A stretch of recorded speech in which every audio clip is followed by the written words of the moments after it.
Studies lecture series on Napier. I'm your instructor, Abrar Ahmed. I have also taught political science lecture series on Napier. If you have that as an optional course, and you might want to check that course as well. So as far as gender studies is concerned, we're going to start by having this first lecture, sort of a very brief overview in terms of what are the most fundamental concepts and some of the most repetitive and basic ideas that are constantly we see constantly during the course of gender studies. So उन basic definitions को clarity के लिए आपके लिए ये video जो है वो पेश की जा रही है. तो सबसे पहले जो आप सबसे कॉमन टर्मिनोलॉजी जेंडर स्टडीज के कोर्स में देखेंगे वो है पेट्रियार्की. पेट्रियार्की जिसको उर्दू में पिदरशाही कहा जाता है is a system in which men have higher political power, higher social power, or higher economic power. So basically, when men have more power in the society as compared to women, when the unequal power dynamic between the two genders favors men, this system is called patriarchy. So you can refer that, for instance, जब आप बात करते हैं patriarchal society, तो you are basically saying that in society, men generally tend to be dominated in various ways. Similarly, when you say politics is patriarchal, you say that सियासत जो है वो उसमें मर्दों की ज़्यादा चलती है. Similarly, you can say this about anything generally. So हम जब patriarchy refer करते हैं तो अपने कोर्स में it will come up constantly and regularly because this course is about dissecting what patriarchy is, how it manifests itself in various ways, what is the origin of patriarchy, and how do the modern gender studies and feminist struggles seek or are attempting to demolishing it. Because patriarchy favors one sex or one gender over the other, this inherently is used in a negative connotation. So इसका मतलब कि patriarchy is something that is not desirable, and during the whole course of gender studies we will see various ways in which this can be changed. Second important terminology which might not recur repeatedly, but something for conceptual clarity, as there is a patriarchy, there is a concept called matriarchy. It is a system in which women hold the power. But through the course of history, we've seen that matriarchy has never existed, or it has partially existed. There were ancient tribes, या कुछ जगह ऐसे historically exist करती थी जहाँ पे women जो है had more power than men. So female matriarch was female leader जो है वो हुआ करती थी. But over the course of history, we've generally seen, at least since the dawn of the agricultural revolution, that men generally have dominated the society, politics, culture, economics largely, and matriarchy has not existed. The goal of gender studies या gender discourse जो है और जो feminist struggles हैं, their goal is not to establish a matriarchy. Their goal is not to demolish patriarchy and replace matriarchy as a substitute. Their goal is rather equality, and matriarchy does not equal equality. So this is something that is not desirable. The third important concept is the concept of biological sex. अब इसके अंदर एक बहुत important distinction जरूरी है कि what is a biological sex? This is something that is assigned at birth and it depends upon your genital organs and your chromosomal makeup. Biology students generally know okay, there is a fixed chromosomal makeup for boys and there's a fixed chromosomal makeup for girls, which is determined by genetic transmission. और ये इसको हम कहते हैं biological sex. तो based on these two important characteristics आपका biological sex determine होता है. और जब भी आप अपना किसी फॉर्म पे अपना sex identify करते हैं तो आप इन मेल और फीमेल, तो ये वो वाले लेबल्स हैं, इन लेबल्स को आप यूज करके सेक्स के साथ एसोसिएट करते हैं. और there is a third category, if you don't fall within these two, there's this category of intersex as well. Gender, on the other hand, pertains to the gender roles, and gender is something which are the behaviors and attitudes that are expected from a particular sex. So, for instance, male sex is required to act in a certain way, and female sex is required to act in a certain way. So, the way they are expected to act, behave, dress, talk, think all of these constitute gender roles. इसीलिए अमूमी तौर पे ये कहा जाता है there's a term called prescribed gender roles. That is to say that gender roles society ने prescribe किए होते हैं, इंसान अपनी चॉइस से नहीं खुद डिटरमिन करता, वो सोसाइटी एक्सपेक्ट करती है और इन्फोर्स करती है कि ये जेंडर रोल्स, हर सेक्स अपना अपना जेंडर रोल फॉलो करे, and if they don't follow it they are followed by penalties in the form of social condemnation or exclusion from society, social censure. So there is now a fundamental difference between biological sex and gender. So sex is biological, that is inherently determined, something you have no control over, and gender is social and cultural because you over the course of time or over the course of history ये develop हुए हैं. And since gender is cultural or social, this means कि gender roles different societies में different होंगे. So it really depends on which society, which culture you belong to. So gender roles in Pakistan, for instance, are going to be different from gender roles in the US. It is considered okay, for instance, in US for the leaders for men to cry in open spaces. That is something not seen, abhorrent now. So for instance, when Barack Obama gave his speech on one of the mass shootings in schools, he had tears in his eyes and it was considered completely acceptable. So similarly, in some very patriarchal, conventional, traditional cultures, it is not considered okay for men to cry in public spaces. So that means कि gender roles चूंकि define societies और cultures करती हैं और हर society का culture different होता है, hence gender roles भी culture to culture vary करते हैं. However, each society, each culture has its own prescribed set of expectations, prescribed norms, prescribed values कि ये particular biological sex is expected to behave like this and this biological sex is expected to behave like that. Then there is this concept of gender identity, which means how you feel from the inside about your gender. So one is that एक आपका biological sex जो पैदा होते हैं आपको मिल गया था because of your organs and your chromosomal makeup. That is your assigned biological sex. Second is what society, based on that sex, what society expects from you कि आपको कैसे behave करना चाहिए, आपको किस तरह के कपड़े पहनने चाहिए, आपको किस तरह के behavior कैसा होना चाहिए, आपका attitude क्या होना चाहिए. और तीसरी एक चीज है कि आप अंदर से क्या feel करते हैं कि how do you want to react. And that is this concept of modern concept of gender being fluid, that society expects females or males to act certain ways, but people oftentimes do not want to associate with that kind of behavior. So that reflects difference in their gender identity. Then there's this concept of gender socialization. This means that society, and again it's connected to the concept of gender roles, nothing different, but as very important terminology that is going to be very repetitive, that हम लड़कों को लड़कियों को different तरीके से अपने society में groom करते हैं. सोशलाइजेशन का जनरली मतलब होता है कि सिखाना, किस तरीके से लर्न करते हैं लोग अपनी बिहेवियर्स को. सो जेंडर सोशलाइजेशन का मतलब है कि बचपन से लड़कों को जिस तरीके की ट्रेनिंग दी जाती है. So for instance how there labels like men don't cry, big boys don't cry, and then giving them action figures to play with, उनको sports में encourage करना, encouraging them with authoritative positions or specific colors that boys can wear. तो ये एक खास किस्म का mindset develop करता है. तो हम उन्हें gender roles में ट्रांसफॉर्म करते हैं बचपन से लेकर. This is the concept of gender socialisation. Alternatively females को डिफरेंट तरीके से कहा जाएगा. उन्हें जो है वो they would not play generally with action figures. They would be expected to play with doll houses.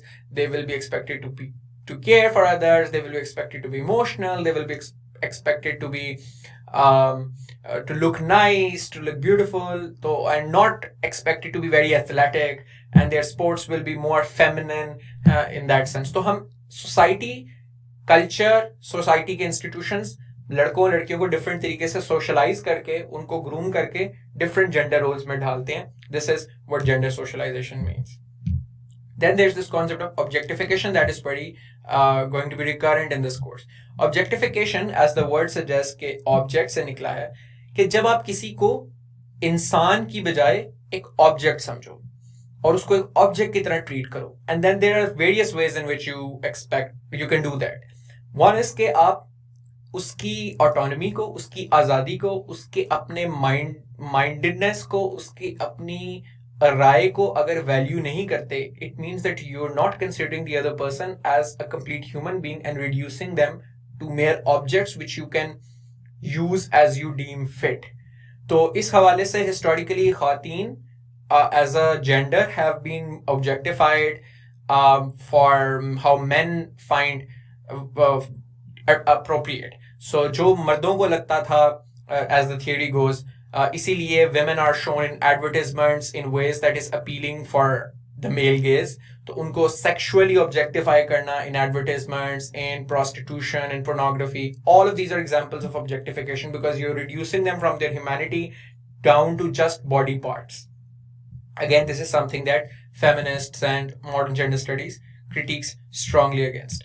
Then lastly, the very important concept of feminism. This is something that we're going to discuss in detail, but just as a quick intro, feminism is a broad range of movements जिसके अंदर different advocacy groups होंगे, NGOs होंगी, politicians हैं, सारे लोग मिलके एक larger feminist struggle बनाते हैं, who basically argue for the equality of the two sexes, that men should be equal to women and there should be no inequalities between the two. So this is the basic ideas. I would strongly encourage you guys to check the description because I have uploaded a document along with this video and उस document के अंदर ये सारी definitions आपको written form में provided हैं. Additionally, with them I have attached multiple links. Those links will help you understand these concepts in further detail, which will improve your jargon. An important aspect of this course is that you should be well trained on the jargon. Her subject का अपना एक jargon होता है, एक specific terminologies होती हैं, उस पे आपको command होनी चाहिए. So in order for you to develop that command, I would encourage you to read, and I will also provide you with these different kinds of readings in the description box ताकि आपको कोई और resource generally consult ना करना पड़े, and my slides, my lectures and the additional resources that I provide to you should be enough for you to cover this course and ace this course. Thank you guys. I'll see you next time. This lecture series on near pair, और आज हम एक बहुत important topic को cover करेंगे जो कि पास paper में भी बहुत दफा आ चुका है और इसने दोबारा भी बहुत दफा एग्जाम्स में आना है. वो है social construction of gender. I would like to mention here that we are doing social construction of gender here first rather than the difference between women's studies and gender studies for pedagogical purposes. मैंने इस तरीके से syllabus को reshuffle और rearrange करना है ताकि आप लोगों के लिए समझना भी आसान हो और इसको अटेम्प्ट करना आसान हो. सो जब हम पहले कोर्स कवर करेंगे जेंडर स्टडीज का और एंड पे आके करेंगे कि जेंडर स्टडीज और वुमेन स्टडीज में क्या फर्क है, तो वो आपके लिए समझना भी आसान होगा और उसको अटेम्प्ट करना भी आसान होगा. So while we will be covering the whole course, I will be constantly shuffling and rearranging the whole course and अपनी lecture series को इस तरीके से डिजाइन करेंगे ताकि आपके लिए समझना आसान हो. So let's quickly jump to the topic. इसमें एक सबसे important चीज ये है कि the context of this whole concept of social construction of gender operates in a nature versus nurture debate. Again, this is something जो कि past paper में सवाल पूछा जा चुका है, which you can refer to. The nature versus nurture debate, as the name suggests, is that कि इंसानों में broadly speaking, not restricting to gender but generally speaking, nature versus nurture debate ये कहती है, जो proponents हैं nature argument के, वो ये कहते हैं कि इंसान का behavior जो है वो innate होता है. How a person and human being acts in a society is determined by his biological factors, his genetic makeup, उसने क्या अंदर से उसके सारे chemical forces हैं, and society in no way influences or impacts a person's behavior. The nurture argument, on the other hand, argues that इंसान का जितना behavior है वो pre-written नहीं है, pre-wiring नहीं हुई हुई उसकी, बल्कि वो learned behavior है. वो दुनिया में आकर बचपन से लेकर अपनी मौत तक जो वो चीजें सीखता है, जिन एक्सपीरियंस से गुजरता है, जो एजुकेशन हासिल करता है, जिन जगहों पे जाता है, जो उसके साथ पर्सनल एक्सपीरियंसेस होते हैं, उनकी बेसिस पे वो लर्न करता है. इसीलिए it's called nurture, nurturing something, developing something. So this is the larger nature versus nurture debate. तो जिसकी एक for instance that there are certain studies that show that we inherit genes that are related to certain personality traits. कि आपको गुस्सा ज़्यादा आता है, आप generally cool-headed हो, this is largely determinant of your genetic traits. But sometimes we found that identical twins grow to develop very different personalities. हालांकि both have inherited very similar genetic makeup. So इसके ऊपर जो evidence है empirical, that is divided. So it's some studies favor the nurture argument, some favor the nurture argument. तो over the course of time modern scientists या modern theories के ऊपर accepts a bit of both, that there are certain nature factors, nature related factors, and a lot of nurture related factors. So nurturing happens as a top layer beneath this overarching nature of human beings. इसके context में अगर हम social construction of gender की बात करें तो social construction of gender की theory का फंडामेंटल प्रेमिस या बेसिक आइडिया ये है, it places itself largely in the nurture section. It might want to accept कि ठीक है कुछ चीजें होंगी नेचर से, लेकिन ब्रॉडली स्पीकिंग जो इंसान के जेंडर रोल्स हैं, again refer back to the first lecture, so कि जिसमें हमने डिफाइन किए थे कि जो जेंडर रोल्स हैं कि what are the appropriate behavior prescribed to each particular sex, वो सोसाइटी और कल्चर बनाते हैं, और सोसाइटी और कल्चर उनको डिफरेंट तरीके से फिर इन्फ्लुएंस करते हैं और इम्पैक्ट करते हैं और एस्टैब्लिश करते हैं. सो बहुत ज्यादा लोगों ने इसके ऊपर लिखा है, बहुत ज्यादा इसके ऊपर डिस्कशन हुई है कि हाउ के while biological factors may play some part, but broadly speaking जो सोसाइटल कन्वेंशन है, सोशल रूल्स हैं, सोशल इंस्टीट्यूशंस हैं, education, religion, mass media, advertisement, ये सारे influence करते हैं in developing men and women into completely two distinct personalities या two different जो उनसे behaviors expect किए जाते हैं. Now let's quickly go on to the theories which relate to this concept. So I've broadly categorized the theories of social construction of gender into three categories. The first is the theory of historicism, which argues कि तारीख में कुछ ऐसे historical events हुए हैं जिनकी वजह से उन historical events की culmination की वजह से ये gender roles develop हुए. The second is ethnomethodology and symbolic interactionism. Don't get scared by the name. People who have no relation to this jargon पहले जिंदगी में. लेकिन this is a very simple concept. It's the idea कि कैसे society train करती है लोगों को to act in a certain way. The third is the theory of material dependence. So now the first theory, which is of historicism, इस theory के मुताबिक कुछ specific historical events कुछ systems और ideas और institutions को जन्म देते हैं. जब हम बात करते हैं खास तौर पे gender role की, तो इसमें again I will be using a lot of references of different books and different authors in the whole course of this series, which you should refer to. जिनको आपको reference करना है, आपने उनको लिखना भी black pointer से इन references को, ताकि आप एग्जामिनर को ये दिखा सकें कि आपने मेहनत किया है या आपको सब्जेक्ट पे कमांड है. So you would not have to read any extra book, any additional book. मैं रेफरेंसिंग करके आपको उसकी समरीज आइडियाज की बीच में साथ साथ हर क्वेश्चन में हर टॉपिक में करवाता जाऊंगा. So it's going to be very easy for you to just copy paste that and get good score. So Gerda Lerner की थ्योरी, जो कि उसकी किताब द क्रिएशन ऑफ पेट्रियार्की में, वो ये कहती है कि जो system of male dominance है, this was created at a specific time period in history which involved complex processes of interactions. The sequence is कि इंसान पहले hunter gatherer societies में रहता था. This is prior to agricultural revolution के जब इंसान ने agriculture भी develop नहीं की थी तो hunting और gathering की जाती थी. आहिस्ता आहिस्ता जो herder tribes थे, जिसमें आप यानी कि hunter gatherer tribes थे जो कि घूमते रहते थे in search of food, उन्होंने सबसे पहले आहिस्ता आहिस्ता एनिमल्स को डोमेस्टिकेट करना सीखा. सो एनिमल्स जब डोमेस्टिकेट होना शुरू हुए तो इसकी वजह से फिर मर्दों को औरतों की रिप्रोडक्टिव फैकल्टीज की इंपॉर्टेंस समझ आई, बिकॉज सबसे पहले जब प्राइवेट प्रॉपर्टी का नोशन डेवलप हो गया इन एनिमल्स की डोमेस्टिकेशन की वजह से.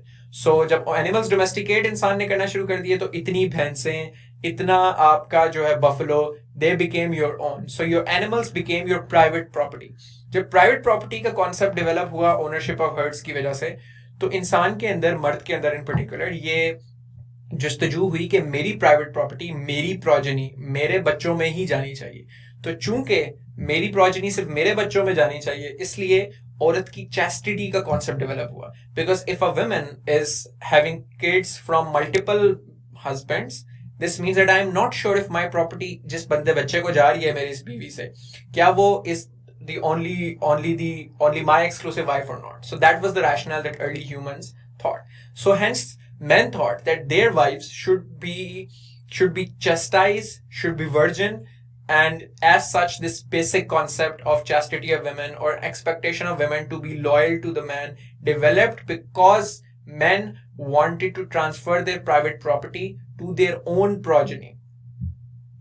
सेकेंड, इसमें लेवी स्ट्रॉस ने इसी के कॉन्टेक्स्ट को एक्सप्लेन करते हुए एक्सचेंज ऑफ वुमेन जो उसकी किताब है उसके अंदर एक्सप्लेन किया कि ओवर टाइम जब हिस्ट्री प्रोग्रेस की तो women were started being treated as commodity. इसको जिस तरह हमने ऑब्जेक्टिफिकेशन का कॉन्सेप्ट पढ़ा था, आप कमोडिफिकेशन का कॉन्सेप्ट भी कह सकते हैं. कमोडिफिकेशन का कॉन्सेप्ट या कमोडिटी का कॉन्सेप्ट ये है कि something that is valuable because it gets some material benefits. तो औरतों को एज अ टूल देखा जाने लग गया for material benefit of man, for their greed और for their goal for attaining more power and more wealth. कैसे? Marriage alliances different tribes में होने लगे. सो पुराने जमानों में ट्राइब्स के दरमियान अलायंसेस जब करने होते थे तो डिफरेंट ट्राइब्स के दरमियान शादी करवा दी जाती थी. So women's choice does not matter because the male had wanted to ally himself with the king of another empire, तो वो फिर उसकी बेटी से शादी कर लेता था. And that's how they had a very perpetual and long-lasting alliance. So that's one. Second, forcing women to participate in festivals, enforced prostitution and sex slavery. Game of Thrones reference, history के अंदर ये हमें it's replete with how women were treated inhumanly and they were prostitution और brothels और ये सारे establish हुए for male pleasure और male warriors के लिए, और औरतों को ऐसे commodity बहुत जगहों पे treat करने जाने लगा. जब agricultural revolution आई और इंसान ने फार्मलैंड्स डेवलप की और rather than traveling all the way to in search of food, इंसान ने अपनी एक ही जगह पर रहते हुए बहुत ज्यादा फूड ग्रो करना सीख लिया. तो औरतों की रिप्रोडक्टिव एबिलिटी बहुत इंपॉर्टेंट हो गई और औरत का reproductive abilities became an economic asset from men. Why? Because men needed people to manage their farms and they needed free labor for that. Children were one such free labor. So because women could produce kids that men would then have managing their farmlands, so this meant that women's reproductive abilities become an important asset. This meant that औरतों की Aahista Aahista sole responsibility ये समझे जाने लगी या enforce उनके ऊपर किया जाने लगा कि वो सिर्फ और सिर्फ बच्चे पैदा करें और बच्चों की परवरिश करें जो बच्चे बाप के बाद में फार्मलैंड्स को मैनेज करें. And this would keep on continuing. So this was the time when women were domesticated in particular at their own houses, doing their nurture अपना जो है ना of their children rather than going out and work, खुद वो काम करें. So that's the second important instance that happened. इसके context में जब हिस्ट्री मजीद प्रोग्रेस की तो आहिस्ता आहिस्ता चूंकि सोसाइटी पेट्रियार्कल होती जाती रही, आहिस्ता आहिस्ता मर्दों की फेवर में चीजें होने लगी और मर्दों का पावर डेवलप होने लगी और औरतों को घर की चार दीवारी में धकेला जाने लगा और उनको सिर्फ बच्चे पैदा करने और बच्चों की परवरिश करने और काम से दूर किया जाने लगा. तो आहिस्ता आहिस्ता एक सोशल सिस्टम ही इस तरीके का बन गया where man had economic, political and social power and women did not. Hence consequently legal codes establish होना जब शुरू हुए, लॉज बनना शुरू हुए, तो they differentiated between respectable and non respectable women from the eyes of men. Hence जितने फिर बाद में बड़े बड़े हिस्टोरियंस, एम्परर्स, हिस्ट्री लिखने वाले, स्क्राइब्स, स्कॉलर्स जितने आए वो ज्यादातर चूंकि मर्द थे and everything is written from the perspective of those who are in positions of power. तो जितने बिलीफ सिस्टम्स बने, हीरोज की स्टोरीज बनाई गई, एक्सप्लेनेशन सिस्टम्स बनाए गए, cultural believes, legal codes, political systems, वो मर्द के पर्सपेक्टिव से बनाए गए और मर्द की पावर को इंट्रेंच करने के लिए बनाए गए, which largely excluded women. Hence, gender roles Aahista Aahista Fixit होने लग गए और patriarchy became firmly ingrained within the fabric of society through these chain of historical events that I've just explained to you. The second theory that complements this concept of social construction of gender, that how gender is a concept that is socially constructed and not biologically determined, is the concept of ethnomethodology and symbolic interactionism. It's a very simple concept. The idea is that कि different interactions की वजह से और socialization की वजह से लोग different identities और different behaviors अपने develop करते हैं. And men and women basically learn their roles in societies as they grow old. So socialization जो agents हैं वो दोनों genders को, दोनों sexes को differently socialize करते हैं. किस तरीके से? अगर आप parenting level पे देखें तो बच्चों के नाम जिस तरीके से रखे जाएंगे, जिन खिलौनों के साथ वो खेलेंगे, जो लेबल्स उनके साथ एसोसिएट किए जाएंगे. सो अगर एक लड़का रोता है तो उसको कहा जाता है to man up, that man don't cry. For instance अगर बहनों और भाई में झगड़ा होता है तो लड़की को बोला जाता है कि बॉयज विल बी बॉयज. या जनरली सोसाइटी में जो टर्मिनोलॉजी यूज की जाती है कि लड़कों ने तो सुधरना नहीं है, तो हाउ अबाउट यू कॉम्प्रोमाइज. तो औरत को it is taught to be compromising and man are not taught to take that responsibility and ownership. Schooling के अंदर फॉर इंस्टेंस आपको जिस किस्म का करिकुलम पढ़ाया जाता है, स्पोर्ट्स आपकी डिफरेंट होंगी. मर्दों की स्पोर्ट्स ज्यादा एथलेटिक, ज्यादा एनर्जेटिक होंगी, which will give them a sense of authority and power and domination. और औरतों की स्पोर्ट्स ज्यादा फेमिनिन होंगी. इस तरह दूसरी एक्टिविटीज भी in such a fashion will be design from this perspective. फिर पीयर ग्रुप्स के अंदर क्या होता है? Peer groups are your colleagues, your cohorts, your friends, your professional colleagues.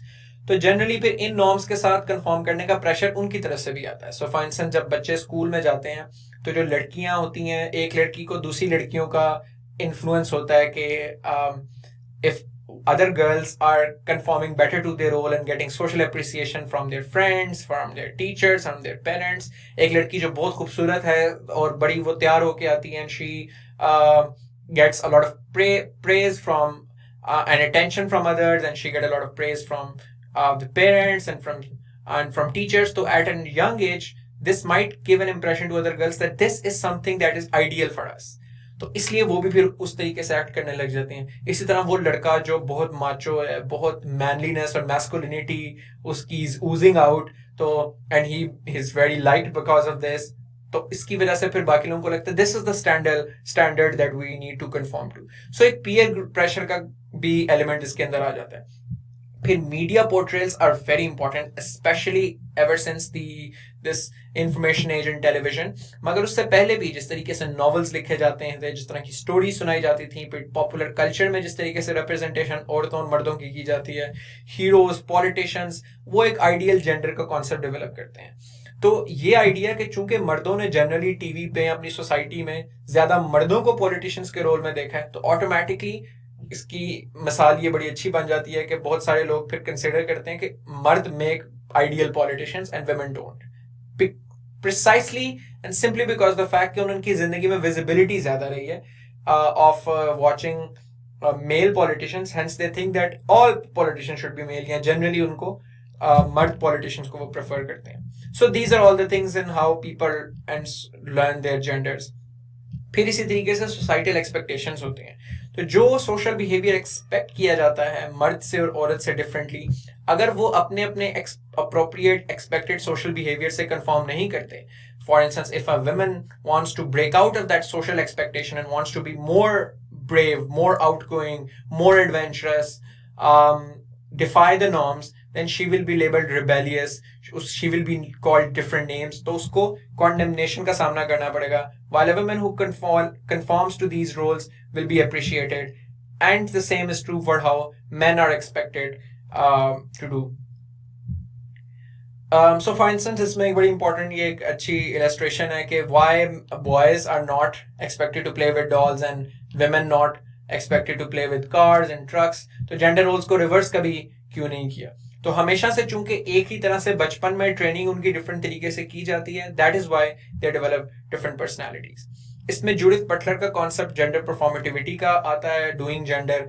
She basically argues that किसी का भी एक जेंडर या दूसरा जेंडर नहीं होता. हम इस तरीके से बोलना पड़ता है. The society expects us to walk, talk, act, basically behave in a fashion that gives an impression that one is either a man or a woman. इसके अंदर सिमोन डे बुवॉयर की बहुत ही एक अच्छी जो किताब है द सेकंड सेक्स, उसके अंदर she has argued that men since have been position of power. तो उन्होंने अपने आप को characteristics of power के साथ define किया, strong, influential, authoritative, and they have defined women with everything that is opposite to a man. So fragile and submissive, and this is something that benefits men generally and that does not benefit women. And subsequently जो social institutions create किए हैं वो इस किस्म के behaviors को reinforce करता है. Hence this very famous quotation by Simone that one is not born but rather becomes a woman. और ये concept postmodern feminism और psychoanalytical feminism में भी रिपीट होगा जब हम डिस्कस करेंगे. नैन्सी शोड्रो का एक बड़ी इंपॉर्टेंट फिलोसफी है इसके अंदर. शी आर्ग्यूज दैट बेसिकली जो घर के अंदर ऑब्जर्वेशन होती है उसकी वजह से भी डिफरेंट जेंडर रोल्स एस्टैब्लिश हो जाते हैं, जेंडर डिफरेंट तरीके से कंस्ट्रक्ट होता है. Because boys see their fathers having control and being in charge and have power, and girls see their mothers being submissive and always responding to dad. So boys automatically internalize कि हमारी बात की अहमियत ज्यादा है और औरतों की बात की अहमियत कम है, तो हमारे जो फ्यूचर स्पाउसेस होंगे उनकी बात की अहमियत भी कम होगी. सिमिलरली लड़कियों को चूंकि उन्होंने अपनी माँ को सारी उम्र कॉम्प्रोमाइज करते देखा होता है, तो उनको लगता है कि that's what our position in society is. Hence her book the reproduction of mothering, कि जो ये मदरली फिगर, मदर का जो रोल है वो कैसे रिप्रोड्यूस होता है. This concept will return in psychoanalytical feminism. The last is this concept of material dependence. This is very simple. The theory goes कि चूंकि औरतें इंडिपेंडेंट नहीं है अपने फाइनेंशियल रिसोर्सेज में, and they are dependent on men. शादी से पहले for instance a woman is materially dependent on her father and after marriage she is dependent on her husband. तो जिसकी वजह से, उस डिपेंडेंस की वजह से they are basically forced and to give in to whatever men want. So because men have financial power, अगर आप इसको zoom out broader perspective में देखें, historically चूंकि मर्दों के पास financial power रही है, इसी वजह से they were able to create social institutions, legal codes, political systems that favor them. And चूंकि औरतों के पास नहीं रही, so they have largely been excluded from this. और अगर आप इसको zoom in करें और एक बहुत close perspective में देखें, तो household में ही आपको नजर आता है कि घरों में भी अगर औरत के पास फाइनेंशियल इंडिपेंडेंस नहीं है, तो she will be expected to behave and do whatever man desires, and what man desire will be what would be beneficial to him. So this is a fun fact कि जो हम औरतों के लिए symbol use करते हैं और मर्दों के लिए सिंबल यूज करते हैं, दैट इज डिफरेंट. औरतों के सिंबल यूज करते हैं, that is symbol of Roman goddess of love, sex, beauty and fertility, and it reflects the hand mirror of the Roman goddess Venus, so reflecting beauty. And for men, it is this reflects the shield and spear of the Roman god of war, necessarily emphasizing authority. I'll see you guys in the next lecture.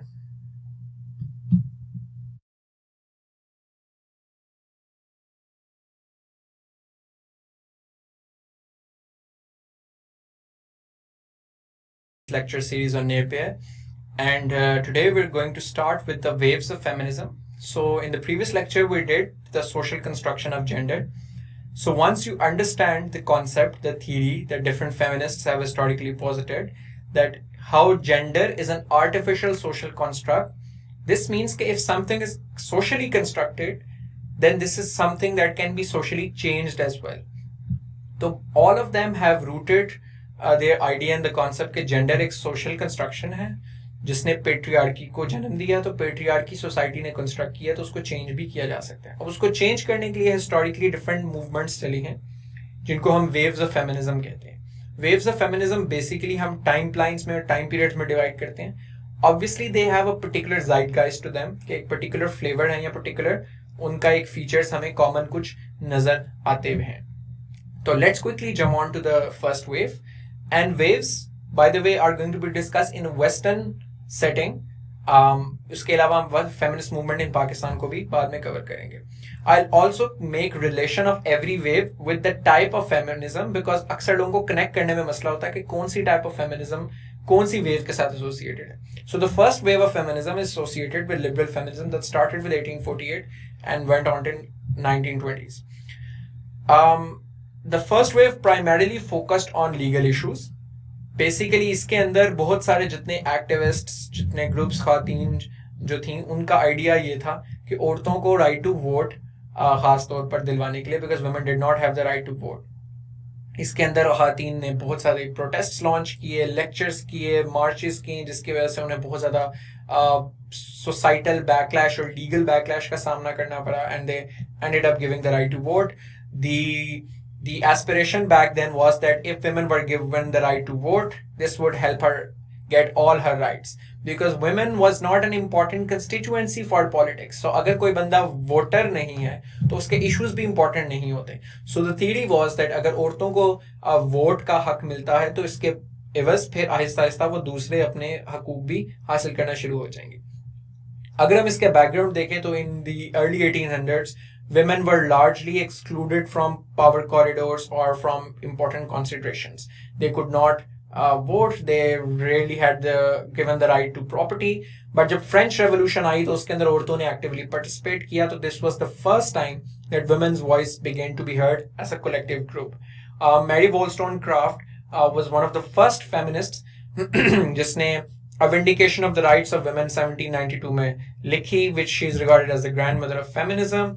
Jane Austen, a British writer, is also one of the considered mothers of modern women's movement. उसकी किताबें काफ़ी popular हुई Victorian era के अंदर. इसने भी help किया ख़वातीन की कॉन्शियसनेस को शेप करने के लिए. लेकिन जो मूवमेंट किक ऑफ हुई with formally was in 1848 through the Seneca Falls Convention. इसके अंदर काफ़ी सारी ख़वातीन जो हैं they came out and met in upstate New York where they passed a list of 12 resolutions and specifically उसके अंदर उन्होंने right to vote पे agree किया. तो this was the deliberation जहाँ पर they agreed that if there's where we collectively agree on, and this was the right to vote. और इसके अंदर Elizabeth Cady Stanton, she drafted this Seneca Falls Declaration, जैसे American revolution के pattern पे उसने की. So US declaration of independence जो Thomas Jefferson ने लिखा था उसी के पैटर्न पे, उसी को चेंज करके वर्ड्स को उसने ये लिखा to create sensational and emotional value to this. It is also important to understand that this first wave is emerged out of the urban industrialization and liberal politics, because industrialisation के बाद बहुत सारे urban centres develop होना शुरू हुए. जब urban centres develop होना शुरू हुए, शहर बनना शुरू हुए, तो उसने एजुकेशन को प्रमोट किया. Education, literacy, newspaper, novels, books, जब ये चीज़ें पॉपुलराइज होना शुरू हुई तो लिबरल पॉलिटिक्स ने जन्म लिया. बहुत ज़्यादा लोग जो पहले डिसनफ्रेंचाइज थे उन लोगों ने अपने हकूक मांगना शुरू कर दिए, जिनमें न सिर्फ खातीन but black community was also important in the US. अब ज्यादातर जो अर्ली फेमिनिस्ट थे in the first wave, they were also abolitionist. Abolitionism is a term that movement for abolition of slavery. तो जब हम इसके अंदर देखते हैं कि जो आपके अर्ली एबोलिशनिस्ट थे, फर्स्ट वेवर्स थे, दे वर ऑल्सो एबोलिशनिस्ट. तो जो शुरू की ख़वातीन की मूवमेंट थी, that was firmly integrated with in the abolitionist movement. और Frederick Douglass, who was very famous abolitionist who advocated for the abolition of slavery, was also part of this convention and argued for women's right. बहुत सारी ख़वातीन जो women of color थी, who were black women, Sojourner Truth, Maria Stewart and Harper, were also important forces in the movement.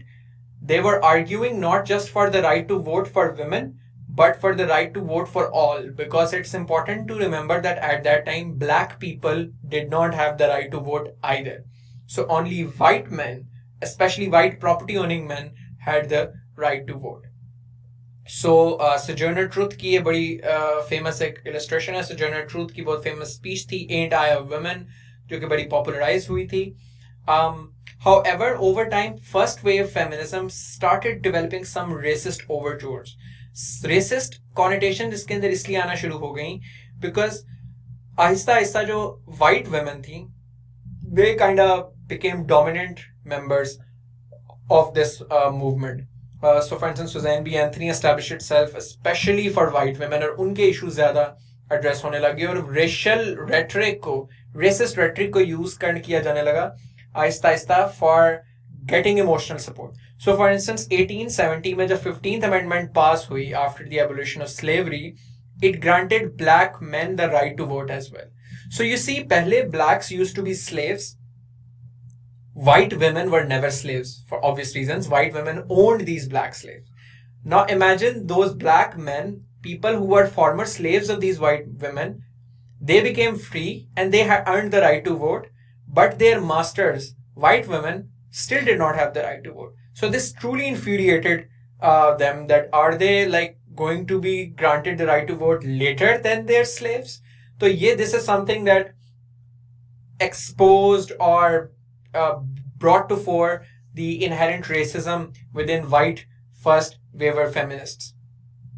तो ये इसके अंदर बड़ी फेमस केडी स्टैंटन की कोटेशन है, about how she thought about after abolition of slavery and giving black people the right to vote, but not white women in general. इसके नतीजे में बहुत ज़्यादा आहिस्ता आहिस्ता ब्लैक ख़वातीन को भी डेमोन्स्ट्रेशन से या तो निकाल दिया गया, या फर्स्ट वेव जब अपनी प्रोटेस्ट करते थे इसके फेमिनिस्ट आइकन्स, तो they used to force black women to stand या वॉक बिहाइंड वाइट वुमेन. इसके अलावा राइट टू वोट और राइट टू, ये जो सफरेजिस्ट मूवमेंट है, इसके अलावा क्या इंपॉर्टेंट इश्यूज थे फर्स्ट वेवर्स के लिए? They generally asked about some legal reforms such as equal opportunities to education and employment and right to own property. They also activated for the first time the question of reproductive rights, of the right to contraceptives, of right to abortion. सबसे पहला birth control clinic 1916 में खोला गया, जो कि New York state law की defines में खोला गया. This was a very significant move of the time. इस मूवमेंट की काफी सारी सक्सेसेस थी, लीगल सक्सेसेस, जिसमें सबसे important success was the passage of 19th amendment in 1920, और जिसके अंदर 1920 में ख़वातीन को राइट टू वोट ग्रांट कर दिया गया. When women were granted the right to vote, तमाम रेसेस की, so this was the major victory of first wavers. First wave in primarily originated in US, but उसका स्पिल ओवर इफेक्ट या उसकी sister movements दुनिया के दूसरे western liberal democracies facing similar socio-political change also experience, जिसके नतीजे में हमें नजर आता है कि 1918 में एक एक्ट ऑफ पार्लियामेंट के जरिए ख़वातीन को राइट टू वोट मिलता है. ऑस्ट्रेलिया में कॉमनवेल्थ फ्रेंचाइज एक्ट के जरिए मिलता है. फिनलैंड में 1906 में मिलता है, और स्विट्जरलैंड में सबसे लेट मिलता है, which is very surprising. At federal level in 1971 and in their state level, जिसको आप यानी प्रोविंशियल लेवल कह लें, जिनको वो कैंटन्स कहते हैं, इन 1991.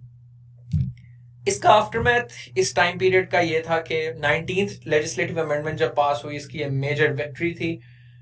Different individual groups continue to work for different issues like reproductive rights, equality in education and employment, voting rights for black women, but broadly the movement began to splinter because वो common goal, जिसने cultural momentum एक common goal की वजह से इनके पास आया था, वो आहिस्ता से डिसइंटीग्रेट करना शुरू हो गया. तो ओवरऑल जो फेमिनिस्ट एक्टिविटी थी, that started to reduce, that started to diminish, and this will not revive itself until the second time period of huge feminist activity would again resurface in the 1960s.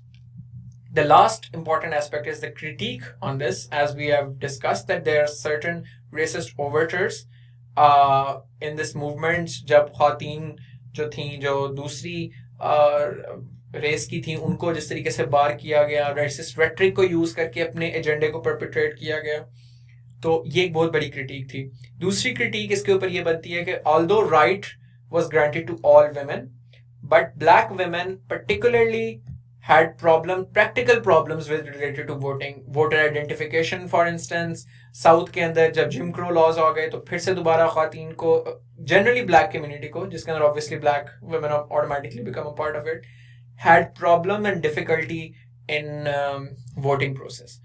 तो ये इसकी एक major critic है. आपने paper के अंदर भी question को इसी तरीके से लेकर चलना है कि आपने उसका बैकग्राउंड बताया, आपने उसकी थ्योरी बताई, उनके ऑब्जेक्टिव्स बताए, उनके गोल्स बताए, वो कैसे ट्रांसफॉर्म किया, उनके क्या ऑब्जेक्टिव्स थे, उनकी क्या सक्सेसेस थी, और उनके ऊपर क्या क्रिटिक है, so as to cover all possible dimensions on a particular topic.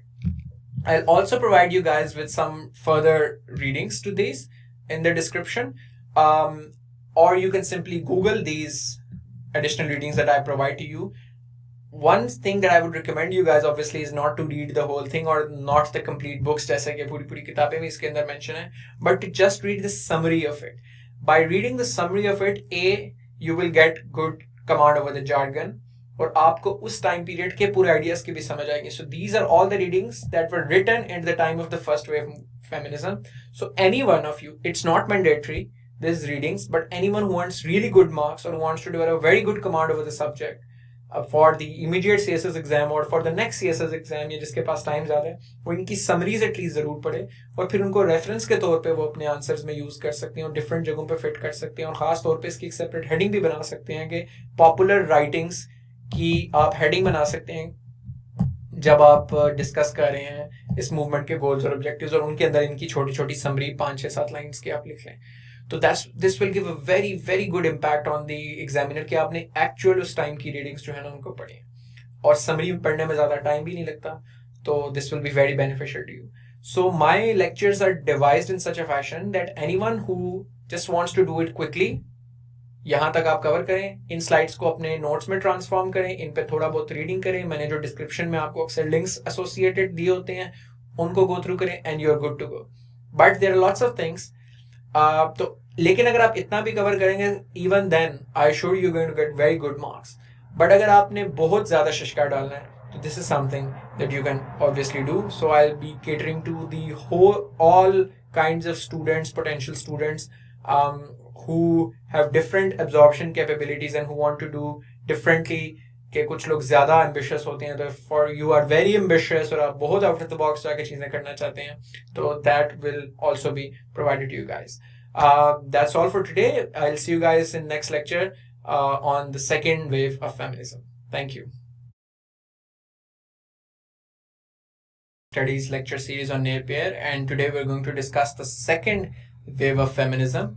The second wave of feminism started in around 1963 and it ended around in 1980ish. The ideas of second wave feminism pertains to these three types of feminism, namely radical, socialist and Marxist. Background second wave feminism का ये that this was a reaction, rather a delayed reaction to the domesticity of women after World War II. You see, in World War II, a lot of men went to war footings. क्योंकि बहुत ज़्यादा demand थी soldiers की, तो बहुत ज़्यादा men conscripted themselves in military in US. And then they went on to fight in Europe, in Asia, and जिसकी वजह से बहुत ज़्यादा industries के अंदर positions खाली हो गई, and that industrial demand allowed women to enter into the workforce. So for the first time, women in mass numbers started working in factories. They were producing food supplies for the soldiers. They were producing armaments. They were producing bombs. They were producing guns. This gave two things.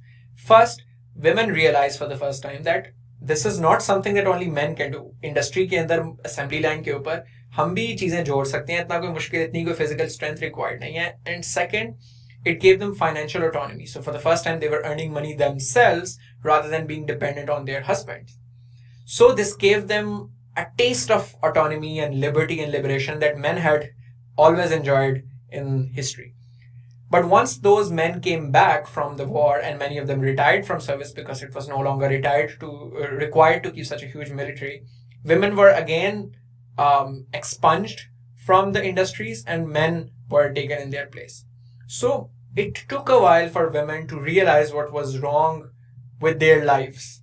So in 1960s, this movement came about.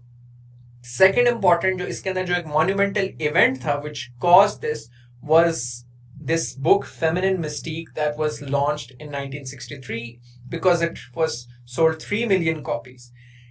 It basically argued कि जो ख़ातीन के gender role उनके ऊपर assign किया गया, that they should be confined to the four walls of the house, they should clean the house, they should take care of the children, they should do cooking.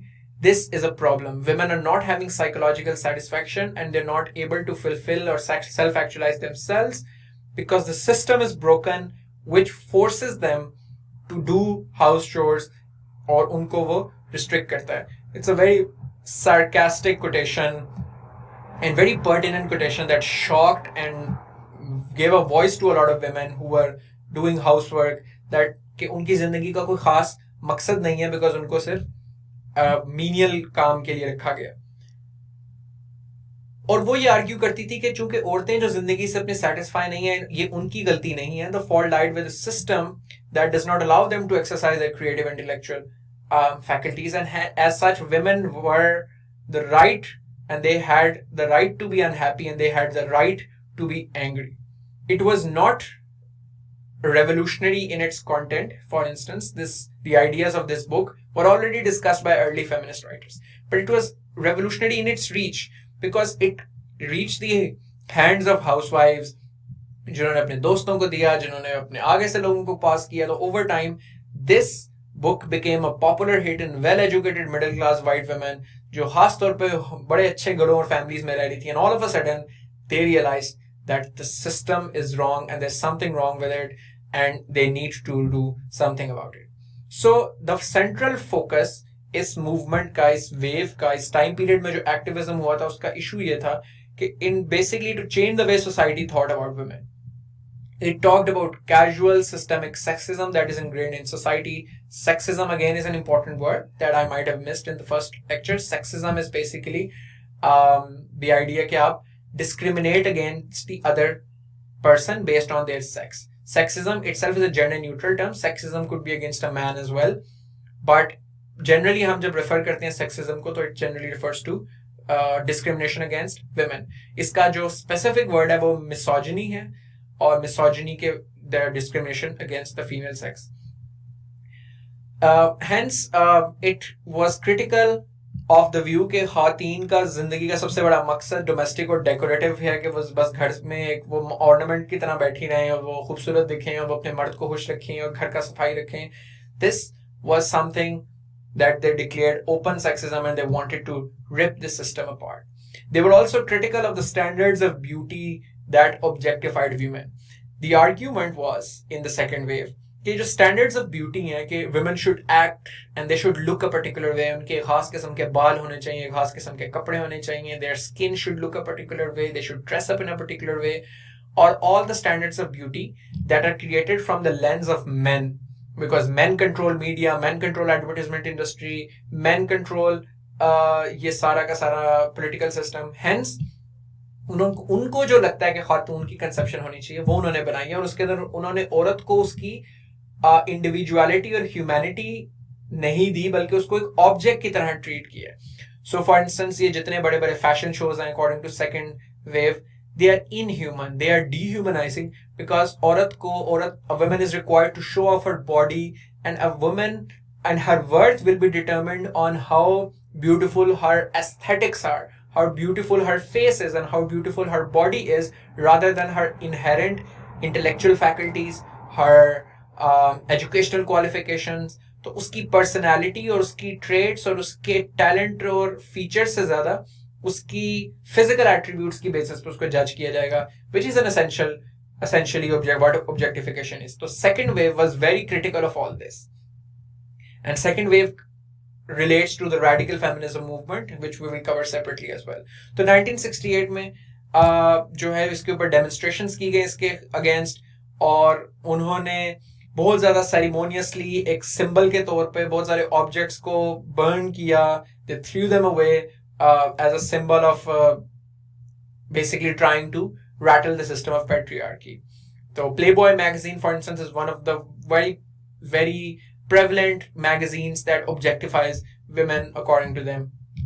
इसके अलावा जो issues थे जिसके ऊपर उन्होंने argue किया और activism किया, that was sexual liberty. खास तौर पे 1960s was the period of free love, और hippie movement चल रही थी जिसके अंदर ये था कि वो जो conventional notion of relationship of one very dedicated and loyal relationship, a happily married life, इस चीज को वैसे ही चैलेंज किया जाता है. 60s के हिप्पी कल्चर को अगर आप पढ़ें या देखें, एनालाइज करें, तो उसके अंदर वैसे भी ये था कि love and sexual relation should be open, should be with multiple partners, you should do what pleases you. Drug culture भी इस टाइम के अंदर काफी ज्यादा इंट्रोड्यूस हुआ in the US. Second important was the advocacy on reproductive rights. वो de facto inequalities जो कि सिस्टेमिक हैं, इंस्टीट्यूशनलाइज हैं, लेकिन नजर नहीं आती, जैसे कि casual sexism, casually jokes crack करना on how women are allegedly inferior to men, इस किस्म के inappropriate jokes. Moreover, family issues such as domestic violence और marital rape, इन issues के ऊपर भी उन्होंने awareness फैलाई, इनके ऊपर protest किए, marches की, लिखा, petitions की. So these were all the issues. There were some very important successes of the second wave.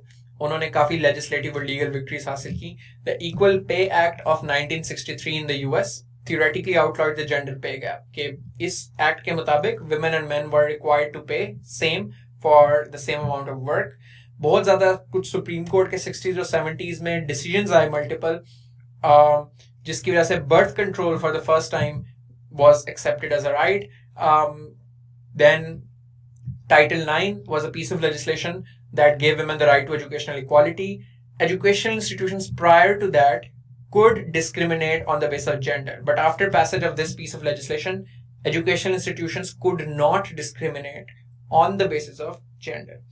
Roe versus Wade was a very monumental decision in 1973, जिसमें right to abortion Supreme Court ने accept किया. They basically said that the right to privacy, जो कि Constitution में fundamental human right है, right to privacy also extends right to abortion for women, which was something that second wave was advocating for.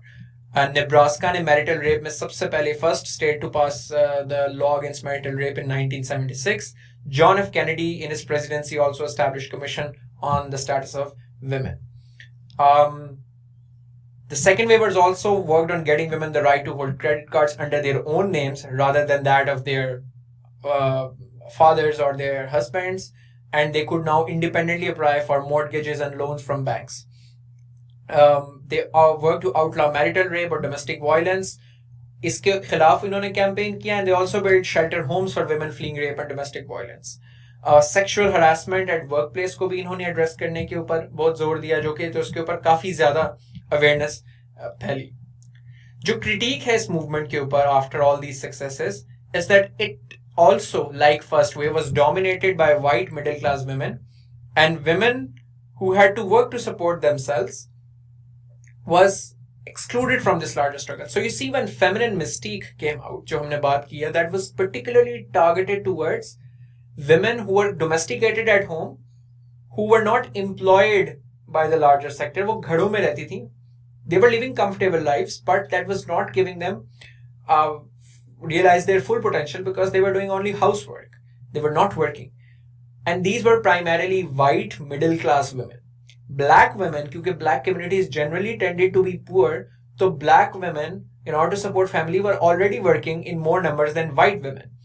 तो वो ख़वातीन जो black ख़वातीन थी, they were facing oppression and issues that were different from white women who were not working in economic sector. तो उनकी issues different थे. तो the critique goes कि वो black ख़वातीन का और working ख़वातीन का जो गरीब ख़वातीन थी, lower socio-economic class की ख़वातीन थी, उनके issues address नहीं हो रहे थे. White in race and middle class women in particular, उनके issues reflect हो रहे थे. Originally it was also rooted in civil rights movement. Civil rights movement जब blacks की civil rights के लिए चल रही थी, तो ये और second wave feminism अपने आप को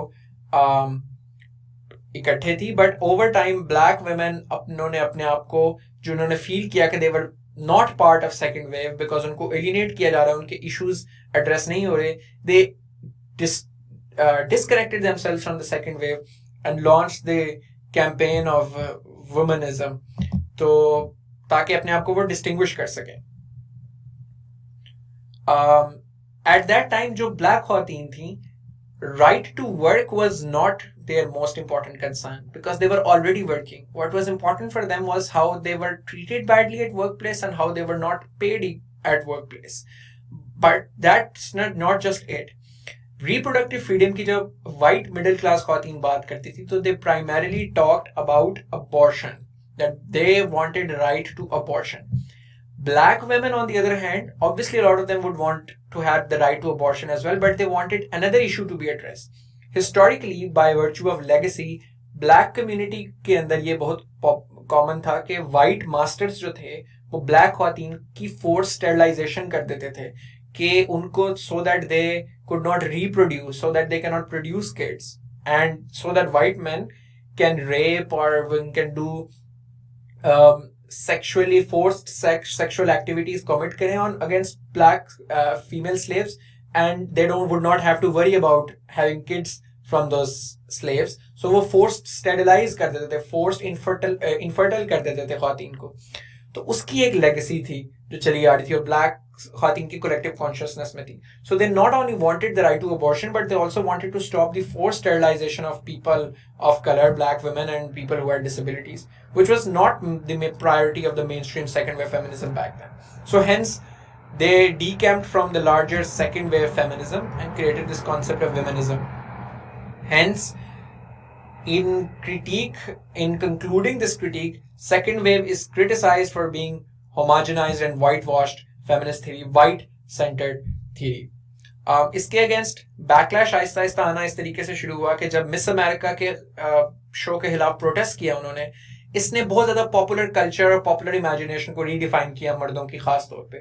और पॉपुलर कल्चर में second wave feminists were shown to be humourless, hairy legged feminists. इनके खिलाफ नेगेटिव कॉनोटेशन अटैच करनी शुरू की गई. क्योंकि 1980s में जब रोनाल्ड रेगन प्रेसिडेंट बने, was a conservative champion of family values and traditional values. तो रेगन एरा में जो कंजर्वेटिज्म आया, उन्होंने depiction, wrong depiction nonetheless, but they started depicting second wave feminists as man hating people, as misandrists, as women who had gone too far. तो आहिस्ता आहिस्ता बहुत सारी ख्वातीन ने भी अपने आप को सेकेंड वेव फेमिनिज्म से आहिस्ता आहिस्ता डिसोसिएट करना शुरू कर दिया. सो फॉर इंस्टेंस ये कुछ कोटेशंस हैं उस टाइम के, कुछ इंटरव्यूज की न्यूयॉर्क टाइम्स से, जो कि आप you can pause the video and look at yourself. So आहिस्ता आहिस्ता ये जो इमेज आहिस्ता आहिस्ता फेमिनिस्ट की एंग्री एंड मैन हेटिंग वाली बनना शुरू हुई, जो कि आज भी कुछ लोग रॉन्गली कंसिडर करते हैं, उसकी वजह से सेकेंड वेव फेमिनिज्म का मोमेंटम लूज होना शुरू हो गया. और जिसकी वजह से फिर second wave feminism Aahista Aahista 80s के अंदर खत्म हो गई वो feminist activity, until the third wave feminism researched. These are the further readings that you can do. I will strongly recommend you to read the summary of the second sex by Simone de Beauvoir. It's phenomenal. इससे आपको बहुत ज़्यादा अच्छी quotations भी मिलेंगे, अच्छे concepts मिलेंगे for reference. And don't forget to italicize or highlight whenever you quote a reference. जैसे मैंने reference को highlight किया, वैसे तरह आपने भी अपने एग्जाम के अंदर जिस भी जगह पे भी आपने reference देना है उसको highlight करना है to make better presentation. Alright guys, I'll see you guys next time when we discuss the third wave. Thank you so much. Studies lecture series on Napier, and today we're going to discuss the third wave of feminism. So the third wave of feminism started roughly in 1990s, and there's disagreement as to whether it stopped in 2008 and we have the fourth wave ever since 2008 or not, or is it still continuing? So broadly speaking, आप लिख सकते हैं कि 1990s to present is the third wave, and it has characteristics of all these different strands of feminism, these different types of feminism. And the definition का problem इसके अंदर यही आता है कि third wave is very diverse. It's very broad with very different sets of goals. Hence, this becomes difficult to define what is the central tenet of the third wave. And the fact that it does not have that central tenet to define it, and it's so diverse and so all-inclusive, is something that is also its defining feature. This is a wonderful quotation that you should definitely use when attempting answer regarding this wave. So, लेकिन हम जब बात करते हैं regarding its beginning, it first started in 1991 with the Anita Hill case in 1991 and the emergence of the Riot Girl music underground music group in the 1990s. So Anita Hill case was basically this, that she testified before the Senate Judiciary Committee कि जो Supreme Court का nominee Thomas था, he had sexually harassed her at work. Now, as you probably know, कि US के अंदर for the position of Supreme Court, President nominates the person and the Senate approves that person's position, और Senate approve करती है और उसकी फिर committee के अंदर काफी सारे सेशंस होते हैं, फिर उसके बाद सेनेट अप्रूव करती है. उस कमेटी के सामने, जुडिशरी कमेटी के सामने, अनीता हिल ने ये टेस्टिफाई किया that she was sexually harassed by the person who is being considered to be appointed to the judge of the Supreme Court. The person, nonetheless, her testimony was discarded. He nonetheless was elevated to the position of judge in the Supreme Court. But this sparked in a lot of complaints regarding sexual harassment against powerful men, very similar to how recently Harvey Weinstein phenomena jab shuru hua. So when sexual harassment cases of Me Too started against Harvey Weinstein, a lot of women came out with stories of harassment against them by Harvey Weinstein. So similarly, it became an awakening for young people, and this new wave started to develop where people were strongly supporting and associated themselves with the idea that they are part of another new wave of feminist struggle. इसके अंदर बहुत सारे issues हैं activism के. सबसे पहले तो ये कि इसने अपने आप को थोड़ा सा रीब्रांड किया. So the perceived failures that were there of the second wave, के सेकंड वेव में जो डेफिशिएंसीज थी, जो मसले थे, उनके खिलाफ जो क्रिटिक थी, उनको ओवरकम करने के लिए उनके रिस्पॉन्स के तौर पे भी थर्ड वेव जो है हमारे सामने आती है. मगर इसने अपने गोल्स को बहुत ब्रॉड कर लिया. इसके अंदर queer theory, intersectionality, gender based violence, reproductive rights, pro choice activism, Hollywood feminism, gender expectations को abolishment, glass ceiling, income inequality, workplace harassment, इन सारी चीजों के ऊपर बात करना शुरू की. Intersectionality is basically the concept, जिसका मैं आपको डिस्क्रिप्शन में मजीद एडिशनल रीडिंग भी दूंगा. दिस इज द कॉन्सेप्ट के इंसान की एक आइडेंटिटी नहीं होती. A person has a multiple identities. So for instance, I am Pakistani, male, Punjabi, an engineer, a civil servant. So I have very different identities. I have ethnic identity, I have socio-economic identity, I have cultural identity, I have racial identity, I have professional identity. And all of these identities complement each other in shaping my personality and my experience in the world. Hence, the oppression is also not constant. So for instance, according to this theory, a white woman faces discrimination based on her gender of her being a woman. But a black woman faces two-pronged discrimination. One, because of her race, and second, because of her gender. So this is this concept of intersectionality, that different sources of oppression intersect each other because there are different identities of a person. इसके अलावा glass ceiling का concept ये था कि while women are allowed to work in modern world, but we have consistently seen them कि वो top leadership positions पे नहीं पहुंच पाती. सो this is the leadership position and these are good positions, and there's a glass ceiling between them. So they can see this leadership position, but they can never reach them because of an inherent bias in the system for not promoting women to the leadership positions. So consistently, even today, there are less women in leadership roles, even though they might deserve that position. तो इसके खिलाफ बात करना शुरू की गई कि ये जो एक इन casual systemic institutionalized discrimination against women for reaching the top of their professional pedestal, इसको खत्म किया जाए. और harassment became a very important issue in this regard as well.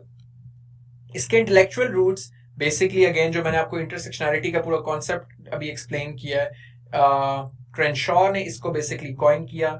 This became one of the very foundational intellectual ideas.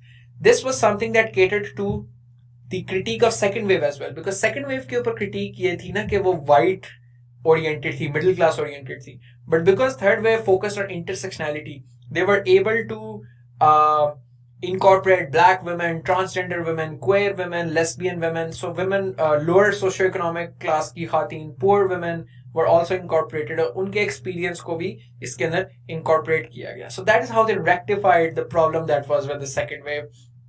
And this third wave is very popularly known as intersectional feminism. भी इसके अंदर एक popular concept develop हो गया. Judith Butler का concept के किस तरीके से gender expectations की जाती हैं बड़ी ज़्यादा हमसे different किस्म की, और gender is basically acting in a certain fashion, जो कि हमने social construction of gender में भी discuss किया था. That is also very important in defining what third wave feminism would be. Then there were aesthetic roots to this, and this is very interesting. So third wave feminism was also very popularly inspired not just from intellectual literature but from pop culture as well. So the Riot Girl groups became very famous on the music scene in the 1990s. That became an underground punk music for females, जिसके अंदर बहुत सारी खातीन जो थीं उन्होंने music को और पॉप कल्चर को एक मीडियम के तौर पे यूज करना शुरू किया for empowering women. So they combined feminist consciousness with punk style and politics. और उनकी बहुत ज़्यादा themes गाने के अंदर या जो खुद उनकी appearance थी या जिस किस्म से how they would come off was basically political statements और वो political undertones और social change की उसके अंदर जो थे वो features मौजूद थे. So these were the aesthetic roots of this movement, and this was their area जिसके ऊपर उन्होंने address किया. Then this very important thing that third wave started doing was reclaiming derogatory terms. So कुछ ऐसी terminologies या कुछ ऐसे अल्फाज ख़वातीन के खिलाफ इस्तेमाल किए जाते हैं जो कि गैर मुहज़्ज़ब समझे जाते हैं. तो second wave का इस पे आइडिया ये था कि जिस तरह फॉर इंस्टेंस एक लफ्ज गर्ल है अंग्रेजी में, that is not right. They argued that adult women should be known as adult women and not girls. So when you refer to adult women as girls, this means that you are reducing them, their intellectual abilities, they're not fully capable as men are. So hence they argued that there should be no more college going girls but college women learning alongside college men. तो जिस तरह हम adult मर्दों को men कहते हैं उसी तरह हमें adult ख़वातीन को women कहना चाहिए. This was what second wave argued. Third wavers were like, it's okay, call us whatever, we liked being called girls. And they tried to make that word and reclaim and redefine that word to sound it more threatening and empowering, hence the word girl with a roar in it. And they went on to embrace all kinds of ideas and language and aesthetics that second wave had rejected. So second wave ने for instance जिन तमाम चीजों को reject कर दिया, makeup, high heels, feminine outlook, girliness, इन सब चीजों को third wave ने embrace किया. And third wavers were like, why should we not do what we like? So they were like, we're going to redefine it, and we're going to do everything that we like, and we're not going to let the society use it against us. So while second wave thought that these things are inherently wrong because ये patriarchy ने construct किए हैं, third wavers were like, we need to make it, redefine it in a way कि हम ये अपनी मर्जी से करेंगे भी और उसके ऊपर हमें जज भी नहीं किया जाएगा. So this was a lot inspired by post-structuralists, which is part of the larger philosophy and literature के अंदर use होता है, which argue कि words के कोई inherent मतलब नहीं होते, ये artificially construct होते हैं use के साथ. So हमने किसी word का अच्छा मतलब assume कर लिया है कुछ का बुरा. तो इसीलिए अगर एक word को different context में आहिस्ता आहिस्ता use किया जाए और उसको normalize किया जाए तो उसके अंदर से वो negative चीज change की जा सकती है. Hence third wavers ने खुद इसीलिए the word girl was used in a fashion के जो redefine उसकी वजह से उसके अंदर हो जाए. तो an example of this is that they try to deal with slut shaming by using the word slut in a way, in a connotation of being attractive, so that वो जो negative connotation है इस लफ्ज के साथ वो आहिस्ता आहिस्ता खत्म हो जाए. So we'll continue with this lecture, with this discussion in the next lecture. I'll see you guys next time. So continuing the discussion where we left last time, तो ये issues थे जो feminist movement third wave की जो थी वो focus कर रही थी. So for instance, this was the famous Riot Girl group. उनका rationale ये था कि they were basically embracing all the things that came to the feminist backlash of the 1980s. कि जो critique थी second wavers के ऊपर of being unfeminine and shrill and hairy and that no man would want them, उन्होंने उस critique को address किया. They were basically said that why should we reject girliness? That there are a lot of things that are prevalent in society, but that doesn't mean that they are bad. So for instance, being girly or being feminine, choosing to wear heels, choosing to do makeup is not wrong. तो second wave की नज़र में they were wrong because ये patriarchy ने construct किया है high heels, makeup, ताकि औरतें उनकी मर्दों की आंखों को अच्छी लगें. So second wavers disdained them, but third wavers were like, if we like it and if we feel good about it, this is not inherently less valuable than anything else. So they basically said that it's pointless to punish women for something that brought them pleasure. Hence their focus was on pro-choice, and pro-choice feminism also became very popular. Their argument was that choice is most important. For second wavers, decision was important. If you necessarily had to take decision that went against patriarchy for second wavers. But for third wavers, it's not so much the decision that matters. It's not so much the outcome that matters, but the choice that matters. अगर एक औरत अपनी मर्जी से अपनी आज़ादी से वो choice ले रही है, तो well and good. If her choice is being stripped away, then that's wrong. So वो समझते थे कि choice is what defines agency और autonomy और आज़ादी को define करते हैं. और objectification का concept ही ये है कि आप अब किसी को objectify तब करते हो जब आप उसको choice नहीं देते, उसको आज़ादी नहीं देते, उसकी autonomy उससे ले लेते हो. So it is the choice that matters. Because of this, women from different ethnic, linguistic, cultural, socioeconomic backgrounds were easily incorporated within the third wave because they had different experiences. Based on different experiences, they had different life choices, and all were equally incorporated within this system. इसका एक बहुत important for instance theory बन सकती है, वो ये कि for third waivers, for second waivers probably burqa inherently is wrong because it's a creation of patriarchy. क्योंकि patriarchy burqa औरत को इसलिए पहनाता है because औरत को कंसिडर किया जाता है एज अ सेक्सुअल ऑब्जेक्ट के, चूंकि औरत अगर एक्सपोज करेगी अपने आप को तो that will invoke the sexual feelings in other men, hence बुर्का इंपोज किया जाता है. तो it is a creation of patriarchy because the rationale on which it is based is dehumanizing, it's objectifying. That's what second waivers would say. But third waivers would say that अगर एक औरत बुर्का पहनना चाहती है, if she wants to wear it and you force her not to wear this, then that's objectification as well. And contrarily, अगर एक औरत बुर्का नहीं पहनना चाहती और आप उसे जबरदस्ती तब पहनाते हैं, then that's objectification as well. It is again the choice and acceptance and recognition of the choice that matters. When it comes to success of the third wave, we need to understand that it was more cultural than structural or legal. तो cultural notions और paradigms बहुत change किए हैं third wave ने. They do not have any major legislative change to their credit, such as Roe versus Wade, but that they changed the culture society का that important and matters. And depending upon how you count the waves, the modern Me Too movement, for instance, could be one of the very important characteristics that third wave have generated. But some people argue that the start of Me Too movement and Time's Up and digital advocacy, this has generated a completely new wave, the fourth wave, which has started from 2008.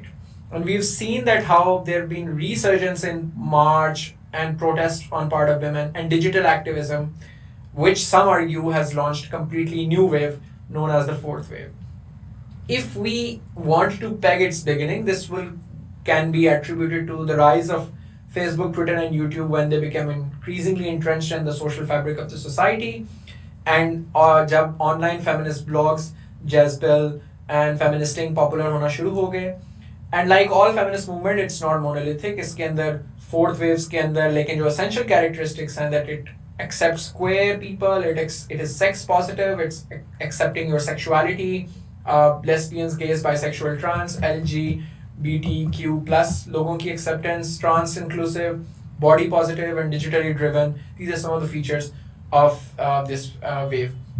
However, in exam चूंकि हमें syllabus में सिर्फ 3 waves दी हुई हैं, and there's also disagreement in academics as well कि whether we actually have a fourth wave or not. So obviously you can mention that some argue that this is the fourth wave. जब भी third wave पे सवाल आएगा तो आप उसके अंदर fourth wave का idea coin कर सकते हैं, and you need to package that with a paragraph जो ये लिखेगा जिसके अंदर आप समझाएंगे कि some argue that it's still the third wave, some argue that it's still the fourth wave. But it's a very stark difference between the third wave and the fourth wave and the second wave, कि जिसके अंदर आप लोगों ने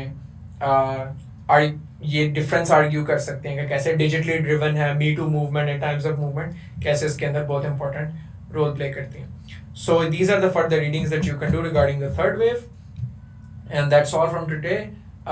From my side, I'll see you guys next time. Gender Studies lecture series on near pair. Today we're going to start different types of feminisms. और चूंकि हमने different waves cover किए हैं, तो now it will be easier for you to understand the concepts of these different types. It is important to mention कि एक particular wave के अंदर एक वक्त में multiple types of feminism operate कर रही थी, जो कि मैंने हर wave के शुरू में आपको reference दे भी दिया था, so that it's easier for you to connect. Now these types will be much easier for us to cover because हमें generally theory अब काफी understanding develop हो गई है because of doing the waves. तो जो लिबरल फेमिनिज्म की theory है, लिबरल फेमिनिज्म की टाइप के अंदर वो वाली पॉलिटिकल मूवमेंट्स आइडियोलॉजीज हैं जो ये आर्ग्यू करती हैं कि खातन के जो राइट्स हैं उनको लीगली एस्टैब्लिश आपने करना है. So they attempt to establish and achieve political, economic and social rights for women जो कि मर्दों के इक्वल हों. They campaigned for right to vote. In the first wave were work and fair wages, maternity leave, protection from rape, sexual harassment, domestic violence. So liberal feminism is generally universally going to be credited with achieving the right to vote. But broadly अगर हम बात करें तो आप feminism को जब आपने define करना है तो आप इसको ये सारे aspects मिला के कर सकते हैं. So लिबरल फेमिनिज्म हो, मार्क्सिस्ट फेमिनिज्म हो, साइकोएनालिटिकल फेमिनिज्म हो, socialist feminism हो, radical feminism हो, all share the essential feature of equality of the two genders. और जितने भी different rights हैं, आप broadly feminism को define करते हुए ये सारे features आप लिख सकते हैं. जो feminist theory है itself, that emerges from the feminist movement. It attempts to eradicate all the kinds of inequalities that is present between the two sexes. And जो theory है, ये develop, it's both the product of and also has influenced various disciplines such as political science, international relations, law, sociology, anthropology, and literature. अब हम particularly अगर liberal feminism की बात करें तो उसकी जो core theory है कि वो patriarchy को क्या समझती है या क्या उसका reason समझती है, तो liberal feminism argues कि एक सोसाइटी का false conception है कि औरतें कम superior हैं या कम capable हैं मर्दों से. And वो कहते हैं कि this belief tends to discriminate against women on all forums, और वो forms legal constraints place करते हैं ख़वातीन की ability to reach the highest of their potential. और इसीलिए वो argue करते हैं कि there are lots of issues such as right to vote, reproductive rights, education, pay, affordable care, bodily autonomy and personal freedom, and again protection against harassment. और ये सारे issues चूंकि patriarchy का origin legal constraints है, hence their solution and approach to gender equality is this concept of negative liberty जो political theory में use किया जाता है, which is the removal of barriers to entry. तो इसलिए political और legal reforms की ज़रूरत है so that these constraints are removed from the path of women. इसकी history की अगर हम बात करें तो this emerged first from the suffragist movement, which is the first wave of feminism, and then again resurfaced in 1960s and 1990s. It had its elements in second wave as well, but second wave was primarily more dominated by the radical feminism की theory. जो famous organizations हैं which argued, which could be labeled as liberal feminist organization, these International and this one, Women Action Forum, popular in Pakistan. Then you can write some very prominent liberal feminists. And then there's this critique on liberal feminism, which essentially is around the idea that liberal feminism is very individualistic. Because जिस तरह हमने first wave और third wave में देखा था कि individual choices बड़ी important समझी जाती थी और समझा जाता था कि औरत को डिसीजन उसके ऊपर छोड़ दिया जाए तो that's the only thing that is required. तो इसके ऊपर क्रिटिक खास तौर पर रेडिकल फेमिनिस्ट की वो ये है या मार्क्सिस्ट फेमिनिस्ट की है कि this individualistic approach is insufficient in addressing problems associated to women because ख़वातीन बहुत सारे ऐसे challenges का सामना करते हैं जिसके पीछे underlying larger social forces होती हैं, जिससे individual को सिर्फ औरत को choice देने से वो मसला हल नहीं हो जाता. So for instance radical feminists जैसे argue करेंगे ख़वातीन बहुत सारी जो choices लेती हैं that is also informed by patriarchal institutions कि उनको बचपन से अगर खास तरीके की ट्रेनिंग दी गई है, खास तरीके से चीज़ें उन्हें करवाई गई हैं, खास तरीके से उनका ब्रॉटअप किया गया है, तो ख़वातीन खुद भी पेट्रियार्कल माइंडसेट डेवलप कर देती हैं. तो ख़वातीन ने जब खुद पेट्रियार्कल माइंडसेट डेवलप किया तो उनकी चॉइस फिर इनहेरेंटली फेमिनिस्ट चॉइस नहीं होगी. That is what second wavers say, that is what radical feminist say in response to liberal feminist. ये उनकी क्रिटिक है लिबरल फेमिनिस्ट पे. Secondly they argue that this is that liberal feminist के जो idea of equality of doing everything that men want to do or men have been doing is a metamorphosis of women into men. इसके औरतों की individuality को या औरतों की अपनी जो एक डिफरेंट फीचर है उसको कॉम्प्रोमाइज करने की बात करता है liberal feminism. This is the critique कि too much focuses on women into becoming man. Lastly जिस तरह हमने पहले सारी वेव्स में डिस्कस किया था कि they have had racist, classist और heterosexual past that reflected the values of white middle class women. This is something that is a prominent critique on liberal feminism by black feminists and post-colonial feminists. Catherine McKinnon is, by the way, a very famous radical feminist. The next is radical feminism. Radical feminism, as the name suggests, has some radical overtones, but it's not necessarily a complete man-hating, anti-men, pro-lesbian movement. That all women should go lesbian and all women should hate men and do everything that goes and should have no linkage whatsoever with men. However, there were some overtones to that, but philosophy जो है radical feminism की, that is more nuanced than that. Radical feminism basically argument ये है कि वो individualistic नहीं है.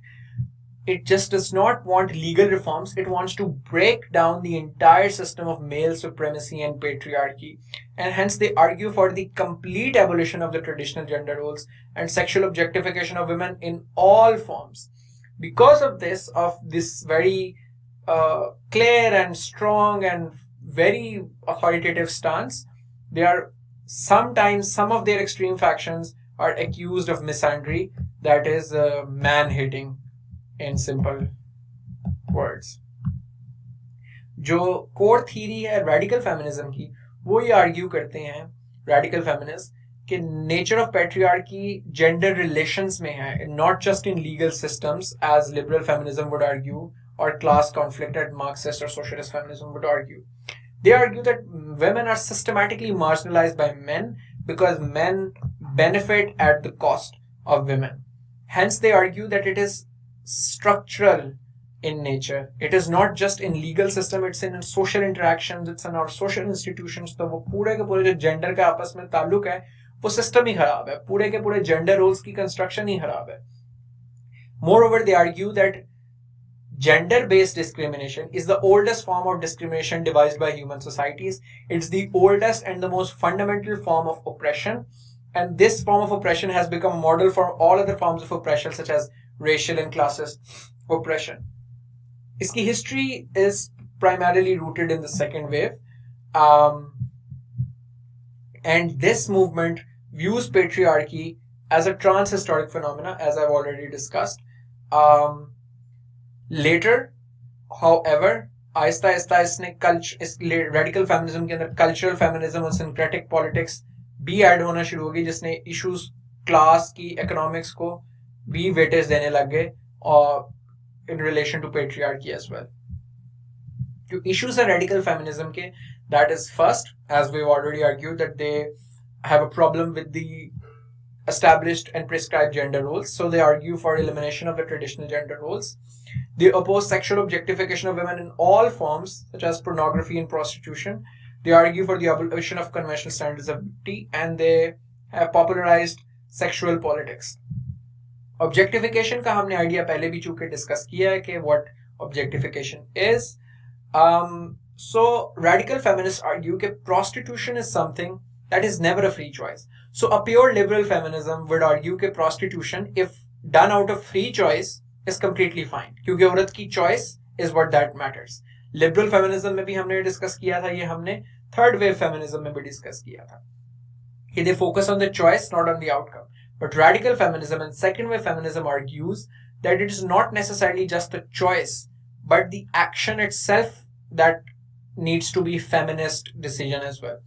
तो कैथरीन मैकेनॉन फॉर इंस्टेंस ने क्रिटिक की कि अगर प्रोस्टिट्यूशन फ्री चॉइस है, जैसे लिबरल फेमिनिस्ट कहते हैं, तो वो खातन ही क्यों उस पेशे में पाई जाती हैं जिनके पास सबसे कम चॉइसेस होती हैं. सो अगर हम स्टेटिस्टिक्स देखें तो ज्यादातर खातन जो प्रोस्टिट्यूशन में इन्वॉल्व हैं, they either do have no qualification, they are dependent on alcohol और ड्रग्स, या उनको फोर्स किया जाता है इस पेशे में, या उनके ऊपर फाइनेंशियल रिस्पॉन्सिबिलिटीज होती हैं, क्रिमिनल record होता है. So basically there are women who want to escape, who don't want to be there, but they are coerced by the social system into doing this job. Hence, radical feminists argue that it's not just the choice, but also the decision that matters. And pornography and prostitution in all forms is bad because the action involves coercion of women. Action is dehumanizing. The act of making and modeling in a pornographic film or in prostitution is in itself something that is an abuse of women and is designed for the pleasure of men. Hence, all forms of pornography, all forms of prostitution are unfeminist and undesirable. While liberal feminism and first wave feminism, on the other hand, would argue कि अगर वो liberal और free choice के तौर पे हो रहे हैं तो that's fine. Thirdly, इसी argument को अगर extend करें standards of beauty पे, तो radical feminists, recall from the discussion we had on the second wave, argue कि जो notions of attractiveness or ugliness हैं, they are also perpetuated through patriarchal instruments such as family के अंदर, mass media, education system, advertisement industry, relationship practices. ये चीजें reinforce करती हैं कि क्या अट्रैक्टिव है क्या नहीं. अगेन पेट्रियार्की ने इन चीजों को डिफाइन किया है, इन चीजों को इन्फॉर्म किया है. Hence these are undesirable. Hence women should not conform to these standards of beauty which are created by patriarchal institutions. Fourth important argument that they run is this idea of sexual politics. This was a very popular term devised that the personal is political. This is the idea that things which are appear to be commonplace, कि जो हमारी everyday जिंदगी में individual और petty चीजें हैं, personal चीजें हैं, for instance, वो भी political चीजें हैं और उनके political solutions मौजूद हैं. They are connected to the wider social and political problems. So, for instance, access to abortions, domestic violence, domestic labor, घर में काम, ये सारा कुछ, while they are related to families और ये personal choices और personal decisions हैं, but they're connected to the wider social problems because society expects women to do housework, because society expects women to be submissive to the husband, because society expects that even if the man is treating his wife bad, even then women is expected to be submissive. तो hence औरत ये सारी चीजें करती है.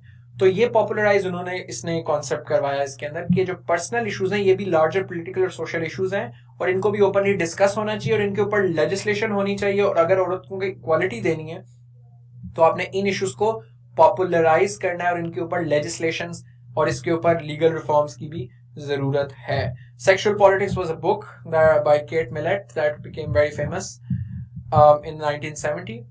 Then there are prominent radical feminists, Simone de Beauvoir, Kate Millett, Catherine McKinnon, and these are their books. Again, आप इनकी summaries पढ़ के reference के तौर पे use कर सकें. Now, moving to the critique of radical feminism, इसके अंदर भी यही इसके ऊपर basically critique थी जो larger second wave के ऊपर थी जो हमने पहले discuss की थी, because radical feminism primarily dominates the second wave and some of its elements are present in the third wave as well. It has a racist and classist past. It is dominated by white middle class women. Most black and poor women could not differentiate or understand the abstraction of feminist issues from race and class issues. क्योंकि black ख़वातीन और गरीब ख़वातीन के लिए class issues और racial issues भी बहुत important है, something that radical feminism historically has missed out on. The third critique on them is because radical feminists are generally tend to be, guess what, radical, that they fail to collaborate with men on issues of female liberation. So the critique goes, which is not applicable to all radical feminists. This is not applicable to the whole movement. But generally, critique basically ये है इसके ऊपर कि जब when women refuse to work with men, radical feminists, they are reinforcing gender essentialism. That is to say कि they basically accept this notion कि men और women can't work together. तो जिस गोल के लिए radical feminists strive कर रहे हैं of equality, वो खुद उसके against जाते हैं जब वो मर्दों के साथ collaborate नहीं करते, because then they reinforce the idea that men and women cannot work together, are not equal, can never come to terms with each other. So this is the this broader concept of liberal and radical feminism. इनमें कभी कभी difference भी आ जाता है, आप इनको contrast compare कर सकते हैं. हमने सारी अपनी discussion में different issues के गिर्द, different ideas के गिर्द इनका comparison भी draw किए हैं, इन पर different तरीके से critique भी किया है. I hope you guys like the lecture. I'll see you guys next time. On Napier, and today we're going to discuss Marxist and socialist feminism. It's important for you guys to know a little bit detail about what Marxism, socialism is, ताकि आप फिर ज़्यादा बेहतर तरीके से इसको समझ सकते हैं. So just go on YouTube and search what is Marxism or what is socialism. School of Life की बड़ी अच्छी videos हैं. I'll also attach some links in the description box for your convenience, ताकि आपको basic idea हो. उसके बाद you can build on this. So Marxist feminism का basically idea ये है कि चूंकि Marxism is concerned all about with capitalism and private property and how it exploits workers. चूंकि ये foundation है Marxism की, तो जो Marxism से derive होने वाला feminism है वो भी इसी पे argue करता है कि ख़वातीन की जो subjugation है that is also done through capitalism and private property institutions, and औरतों की liberation requires complete restructuring of the capitalist economy. So their core theory and ideology comes from Friedrich Engels' book, The Origin of Family, Private Property and the State, who along with Karl Marx was one of the most important commies. He argues that, and in his book, he argued that people who do not own the means of production, like land, factories, machinery, are in a stage of comparable to enslavement. तो जो लोग ये means of production own नहीं करते, उन्हें फैक्ट्रियों में आके काम करना पड़ता है, अपनी लेबर सेल करनी पड़ती है, और एक किस्म की वो वेज स्लेवरी में ट्रैप होते हैं.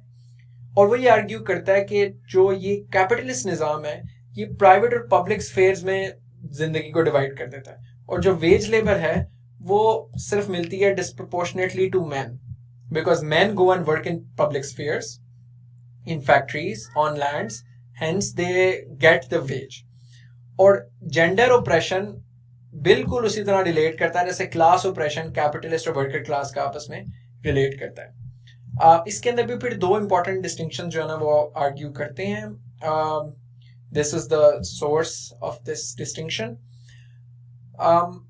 Productive labor is the labor that results in goods and services that have monetary value. और capitalist system सिर्फ productive labor को recognize करता है, such as creating a machine, creating a mobile phone, creating a car. तो basically factories, land वगैरह के ऊपर, agricultural products वगैरह, any product which is sold as a commodity in the market, that is productive labor.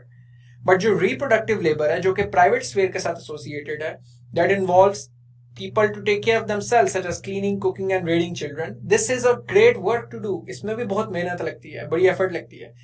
लेकिन जो productive labour है वो तो कैपिटलिस्ट इकोनॉमी में उसकी वेजेस मिलती हैं, लेकिन जो रिप्रोडक्टिव लेबर है that is uncompensated in the capitalist system, उसकी नहीं मिलती wages. And productive labour is generally dominated by men and reproductive labor is done by women. और वो ये आर्ग्यू करते हैं कि it is in the interest of the capitalist institution to exploit the labor of women as an inexpensive method of supporting the workforce at home. क्योंकि घर में for multiple reasons, एक तो ये कि ख़वातीन जो घर में बच्चे पाल पोस के बड़े करती हैं मुफ्त में, और वो बच्चे बाद में फिर वर्कर्स बनते हैं और फैक्ट्रीज में जाते हैं, फैक्ट्रीज में जाके काम करते हैं, और उसके ऊपर जो प्रॉफिट बनता है फैक्ट्रीज का वो फिर उस कैपिटलिस्ट क्लास को ही वापस जाता है. तो capitalist class indirectly rears and reaps the benefit of the free labor of women at home. और इससे एक अनइक्वल पावर डायनामिक भी जनरेट होता है, क्योंकि finances again are controlled by men, तो एक अनइक्वल पावर डायनामिक जनरेट होता है where domestic work is exclusive to women. तो जिसकी वजह से ओवरऑल कंट्रोल सोसाइटी में मर्दों का पड़ना शुरू होता है. So that is their conception of why the patriarchy exist. जिस तरह हमने पहले दोनों थीरीज में पढ़ा था कि what is the core theory of patriarchy, तो ये इसके तरह रिलेट करते हैं. अब इसी कॉन्टेक्स्ट में these is what their theory is. So based on this their solution have been multiple. First one being that there should be wages for housework, कि जो खातीन डोमेस्टिक वर्क करती हैं, घर में काम करती हैं, उनको भी वेजेस मिलनी चाहिए, कॉम्पनसेशन मिलनी चाहिए रियासत की तरफ से, एक इसका एक निज़ाम होना चाहिए. तो गिलमन ने 1898 में इसके ऊपर सबसे पहले पॉपुलर राइटिंग्स की थी. फिर international campaign wages for house work campaign launch की गई थी 1972. इसके अंदर ये आइडिया बहुत पॉपुलराइज हुआ था, while it was never accepted, but this is what one of their recipes is. Their second recipe is that the both genders should share the responsibility of the housework. तो मर्द और औरतों को दोनों को अपना अपना काम घर का डिवाइड करना चाहिए, and they both should work outside as well. जो मार्क्सिस्ट फेमिनिज्म पे क्रिटिक है वो बेसिकली यही है जो कि मार्क्सिज्म पे भी जनरली होती है, कि too much focus on economics. तो this does not take into account all the other sources of oppression that women have, all the other sources with which women face oppression. So it's not just because women are economically weak that they face oppression, it's also by virtue of social conventions. तो किस तरीके से social conventions, educational institutes, socialization, वही सारी चीजें जो हमने liberal और रेडिकल फेमिनिज्म की जितनी थीरी है कि ये कॉज है पेट्रियार्की का, वो आप ऐसा क्रिटिक डाल सकते हैं मार्क्सिस्ट फेमिनिज्म की, कि मार्क्सिस्ट फेमिनिज्म इन चीजों को अकाउंट नहीं करता. Similarly, socialist feminism is an associated concept with Marxist feminism, obviously because socialism was derived out of Marxism. लेकिन इसके अंदर दो इम्पोर्टेंट इसकी जो है उसके अंदर वो जिद्दतें हैं. सबसे पहली जिद्दत तो ये है कि it broadens Marxist feminist argument for the role of capitalism in the oppression of women, while it also accepts the radical feminist theory of the role of gender and patriarchy. So ये इन दोनों चीजों को मर्ज कर देता है. So while radical feminism would focus only on the cultural source of oppression, and Marxist feminism would only focus on economic source of oppression. लेकिन socialist feminism would believe that liberation would come if both these sources of oppression would end. So ये एक बहुत important distinction है जो कि आप draw कर सकते हैं. Socialist feminism, unlike radical feminists, do not see patriarchy as the primary source of oppression. They see class conflict as the primary source of oppression. And socialist feminists argue कि financial dependence जो है औरतों की मर्दों पे वो basically cause करती है patriarchy को.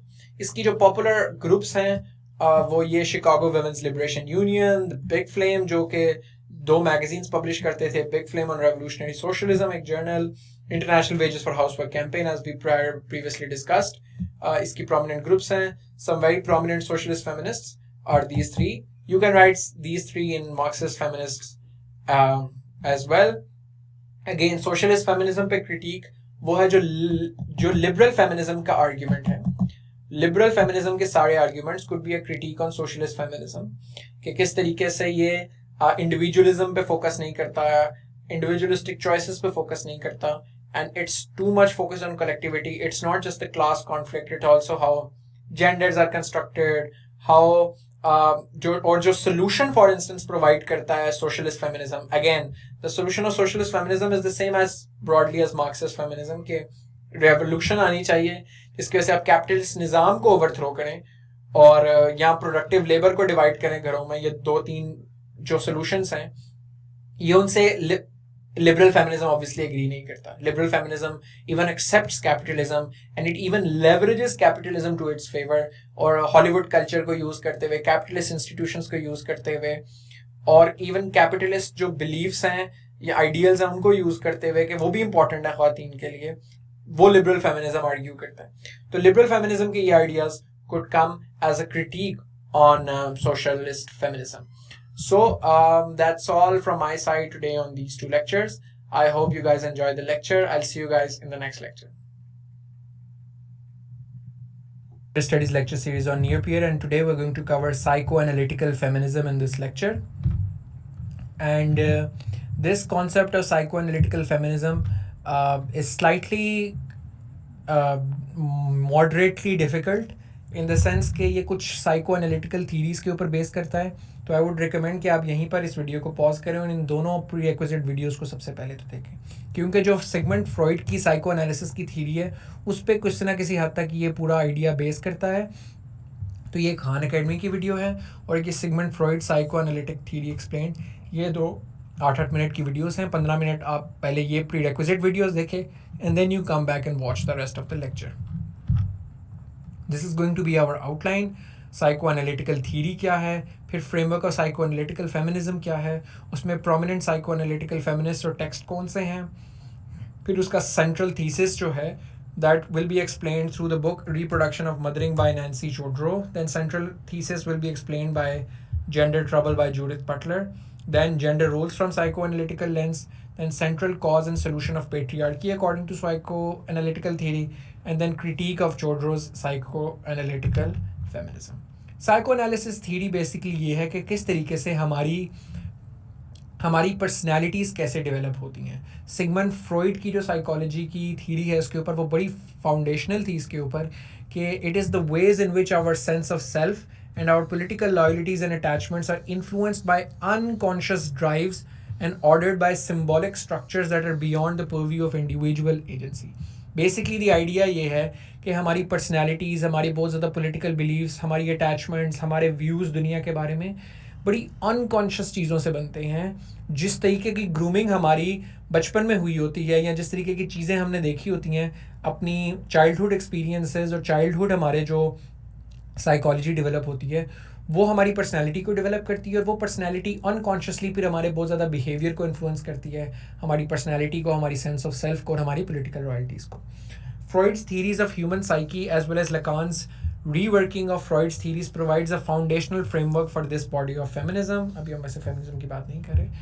Psychoanalysis states that our childhood experiences and unconscious desires influence behavior. कि हमारे चाइल्डहुड एक्सपीरियंसेस और हमारी जो अनकॉन्शियस डिज़ायर्स हैं वो हमारे बिहेवियर को इन्फ्लुएंस करती हैं. Unconscious being the operative word. अब इसी कॉन्टेक्स्ट में साइको एनालिटिकल फेमिनिज्म क्या करता है कि तो ये करता है फेमिनिज्म को और साइको एनालिसिस को आपस में मर्ज कर देता है. सो हम साइको एनालिसिस का फ्रेमवर्क यूज़ करते हैं और हम फेमिनिज्म का फ्रेमवर्क को कंपाइल कर देते हैं. So that is why we then understand के जो जेंडर रोल्स हैं या जेंडर्ड कंसेप्शंस हैं वो बेसिकली चाइल्डहुड एक्सपीरियंसेस और अनकॉन्शियस डिज़ायर्स जो कि चाइल्डहुड एक्सपीरियंस से डिराइव करती हैं उनसे निकलते हैं. Micro level पे this approach examines how differences between men and women, particularly on women's psychology, as well as the environment in which their personality of the child develops. This includes childhood learning and formation, relationship with parents, early sexual traits. It explores the establishment of masculinity and femininity. At macro level, it encompasses examination of masculinity and femininity, emergence of adult sexuality, and continual reinforcement of patriarchy. तो ये इन दोनों चीज़ों को analyse करता है और derive करता है चाइल्डहुड एक्सपीरियंसेस के साथ और पेरेंट्स के साथ जो रिलेशनशिप डेवलप होता है बचपन में उसके साथ. कुछ प्रोमिनेंट साइको एनालिटिकल फेमिनिस्ट और टेक्स्ट जो हैं उनमें ये 3 तो बहुत फाउंडेशनल हैं. जूडिथ बटलर, नैंसी चोड्रो और हेलन का gender trouble, the reproduction of mothering, the law of the Medusa. लेकिन बाकी भी इस बॉडी ऑफ थॉट में कंट्रीब्यूट किया. So as many as you can remember you can write in the exam. अब central thesis क्या है साइकोएनालिटिकल फेमिनिज्म का? Will primarily use Nancy Chodorow's book the reproduction of mothering, in which he argues के जो खातून का role है ना as a mother and daughter, ये सेंट्रल है साइकोएनालिटिकल फेमिनिज्म के अंदर. So the role as a mother and the role as a daughter is very central to this whole psychoanalytical feminist thought. जो चोड्रो का idea है, it views mothering as a dual structure. ठीक है, where motherhood is partly fixed by childhood experience and the social structure of kinship. कि एक तो आपके childhood experience की वजह से mothers are the way they are, कि जिस तरह वो जो कॉन्सेप्ट है कि 4 दीवारी के अंदर खातून रहेगी, एक अच्छी माँ की तरह वो काम नहीं करेगी, वो बच्चों का सिर्फ ख्याल रखेगी, वही ना ट्रेडिशनल जेंडर रोल्स जो हैं. So basically she is arguing कि वो जो मदर के साथ जो ट्रेडिशनल जेंडर रोल है वो एक तो चाइल्डहुड एक्सपीरियंस की वजह से फिक्स होता है और एक जो सोशल स्ट्रक्चर है किंगशिप के गिर्द उससे फिक्स होता है. अब वो इसके लिए she draws on the works of Karen Horney and Melanie Klein. She notes that child forms its ego, जो फ्रॉइड का कॉन्सेप्ट है ईगो का, अगर आपने वीडियो देखी है तो आपको आइडिया होगा, in reaction to dominating figure of the mother. Chodro argues that the psyches of men and women are structured differently because of dissimilar childhood experiences. ये जेंडर रोल्स डिफरेंट इसलिए निकलते हैं क्योंकि दोनों की साइकी बड़ी डिफरेंट डेवलप होती है. दोनों की साइकोलॉजी किस तरह डेवलप होती है वो डिफरेंट चाइल्डहुड एक्सपीरियंस की वजह से डिफरेंट एस्टैब्लिश होती है. और इसके लिए she tends to give a justification to why women tend to be more empathetic is because women's egos boundaries are less fixed and more flexible and men's egos are more fixed. अब वो इसको depth में specifics अगर इसके हम देखें तो जो एक लड़का होता है, एक बच्चा जो होता है, मेल चाइल्ड जो है, वो क्या करता है कि वो एक सेंस ऑफ इंडिपेंडेंट एजेंसी उसके माइंड में बन जाती है. यानी he considers himself as an independent agent. Why? Because he can relate with father, because he can relate with the agency and freedom of their father. तो वो देखता है कि मेरा वालिद जो है वो एक इंडिपेंडेंट शख्स है और वो मदर से बहुत इंडिपेंडेंट तरीके से रहता है और अपनी मर्जी से फैसले करता है और ब्रेड विनर है. और वो ये देखता है कि बाप पोजेसिव भी है अपनी बीवी को लेकर, यानी उसकी माँ को लेकर. तो वो चाइल्ड ये चीज़ें एक्सपीरियंस करता है, वो ये नोट करता है और ये अनकॉन्शियसली उसके साइकी में डेवलप होने लग जाती हैं. सो अब male child unconsciously gets influenced by the dominating, independent and possessive role of the father. On the other hand, the female child is then stymied in her ego formation, यानी उसकी जो psychological formation है, psyche जो उसकी बनती है, उसके अंदर वो by the intense bond with the mother. Female child माँ के साथ अपनी mirror image देखती है.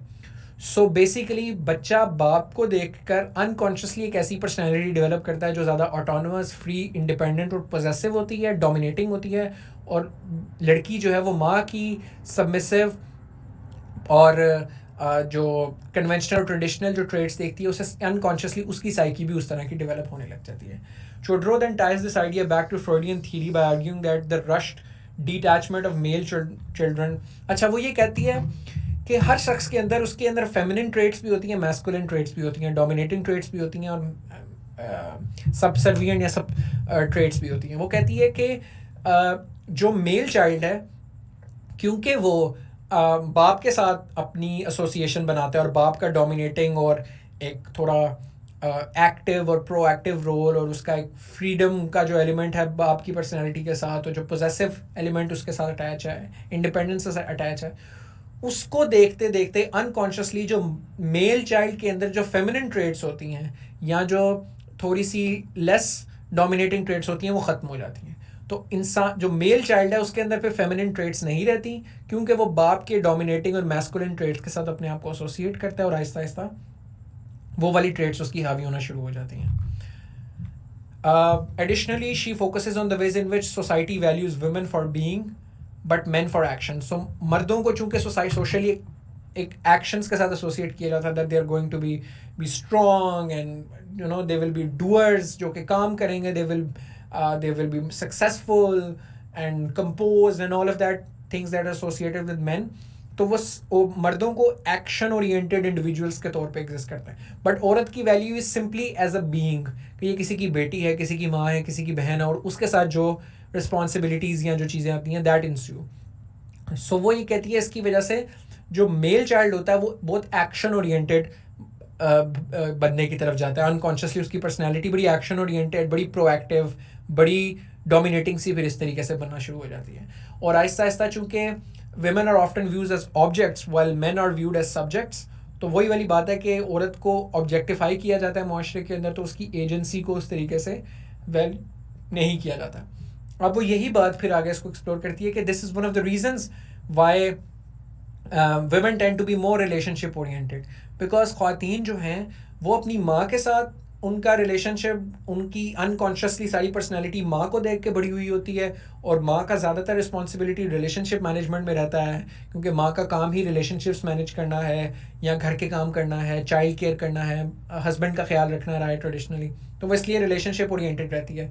जबकि जो मर्द हैं they tend to be very less relationship oriented, because वो अपने बाप के साथ एसोसिएटेड होते हैं उस तरीके से. और वो इसी साइको एनालिटिकल फ्रेमवर्क को यूज़ करते हुए Chodorow then attempts to explain men's aggression towards women, men's detachment towards family and men's even greater romantic drives and men being less empathetic. तो वो ये कहती है कि चूँकि बाप ने आहिस्ता आहिस्ता अपने आप को बहुत एक स्ट्रॉन्ग माचो फिगर होने की वजह से इमोशनली एक्सप्रेस नहीं करने का रवाज होता, स्पेशली माँ के साथ, तो वो जो मर्द है वो भी फिर यही चीज़ लर्न करता है कि भाई मैंने एक्सप्रेस नहीं करना ज़्यादा इमोशंस को और अपनी वल्नरेबिलिटीज़ और ससेप्टिबिलिटीज़ को एक्सप्रेस नहीं करना. तो जिसकी वजह से मर्द tend to be more aggressive than towards women, they tend to be more detach from their family as well, क्योंकि उन्होंने देखा होता है कि बाप बड़ा इंडिपेंडेंट है, फैमिली से उसकी इंडिपेंडेंट हैसियत एग्जिस्ट करती है बाप की. तो ये बेसिकली चोड्रो इस तरीके से एक्सप्लेन करती है. जूडिथ बटलर की जेंडर परफॉर्मेटिविटी का जो कॉन्सेप्ट हम पहले भी डिस्कस करते आए हैं वो इसमें भी रेलिवेंट है. इसमें बटलर का आइडिया ऑफ डूइंग जेंडर है, इन विच शी आर्ग्यूज दैट कि जो मैटरनल केयर है उसका बहुत इन्फ्लुएंस होता है on the emergence of psychology, जो पहले डिस्कस कर रहे थे कि social operation of women on the basis of presumed gender differences, Oedipal conflict and heterosexual identification. Basically the idea वही है कि मैटरनल केयर किस तरीके से आपको मिली है. तो बाप जो है, लड़का जो है, मेल चाइल्ड जो है, वो माँ की ऑपोजिशन में अपना पूरा का पूरा साइकी उसकी डेवलप होती है, और जब फीमेल चाइल्ड है उसकी माँ के साथ कन्फॉर्मिटी में पूरी की पूरी साइकी डेवलप होती है. And then that's how they develop different personalities, they talk differently, they act differently, they give different impressions, their gender roles basically become differentiated with their childhood experiences and unconscious learning. Gender roles from psychoanalytical lens, क्या कहते हैं कि gender roles are based on household practices of the parents as well as how the children are socialized on conscious and subconscious levels. This reinforces boys' desire to dominate girls and girls' willingness to cooperate and compromise in their agency, because that's what they view at their houses in childhood. फिर इनके नज़दीक जो central cause of solution of patriarchy का वक्त कहाँ हुआ कि societal change can be developed through discovering the source of men's domination and women's subjugation, जो इस framework के मुताबिक which largely resides in unrecognized in individual unconsciousness. तो मैंने कहा ना अनकॉन्शियसली बड़ा इंपॉर्टेंट फैक्टर है साइको एनालिसिस के अंदर कि अनकॉन्शियसली आपकी साइकोलॉजी और आपकी पर्सनैलिटी एक तरह से एग्जिस्ट करती है, वो बेसिकली आपको डिफरेंट जेंडर रोल्स में डिवाइड कर देती है. Thus, psychoanalytical feminism concentrates on early childhood development, explaining how gender is constructed and practiced on societal, familial, and individual level. Hence, their solution is changing parenting practices with more involved father in primary care and more independent mother. कि जब वो देखेंगे बच्चे कि उनके बाप ज़्यादा primary care में, चिल्ड्रन केयर में, चाइल्ड केयर में इन्वॉल्व है, तो जो मेल चाइल्ड होगा वो भी थोड़ा इमोशनल अपनी इमोशंस को एक्सप्रेस करने में कंफर्टेबल होगा, वो भी कंफर्टेबल होगा इक्वालिटी में, वो कंफर्टेबल होगा चाइल्ड केयर में, तो वो रिप्रोड्यूस होगी वो चीज़. इसी तरह फीमेल चाइल्ड अगर देखिए एक इंडिपेंडेंट मदर को, तो उसके अंदर भी वो वाली चीज़ें ट्रेड्स डेवलप होंगी. अब इसकी कुछ क्रिटिक्स हैं चोड्रो की साइकोएनालिटिकल फेमिनिज्म की. One of the critics is from the sociologist who critique her work for lacking empirical evidence कि ये बड़ी एक थियोरेटिकल सी चीज़ है, इसका कोई empirical evidence नहीं मिलता, और ये बड़ी इंडिविजुअलिस्टिक सी अप्रोच है. यानी ये सोसाइटल फैक्टर्स को तो मलखूज़ खातिर नहीं रख रहा और सारी की सारी इंडिविजुअल चीज़ों पे फोकस करी जा रहा है. इंडिविजुअल अनकॉन्शियस बायस, इंडिविजुअल लर्निंग, इंडिविजुअल पेरेंट्स. तो सोशियोलॉजिस्ट जनरली सोसाइटल लेवल पे और बड़े लेवल पे एनालिसिस करना पसंद करते हैं, तो ये उनकी क्रिटिक है.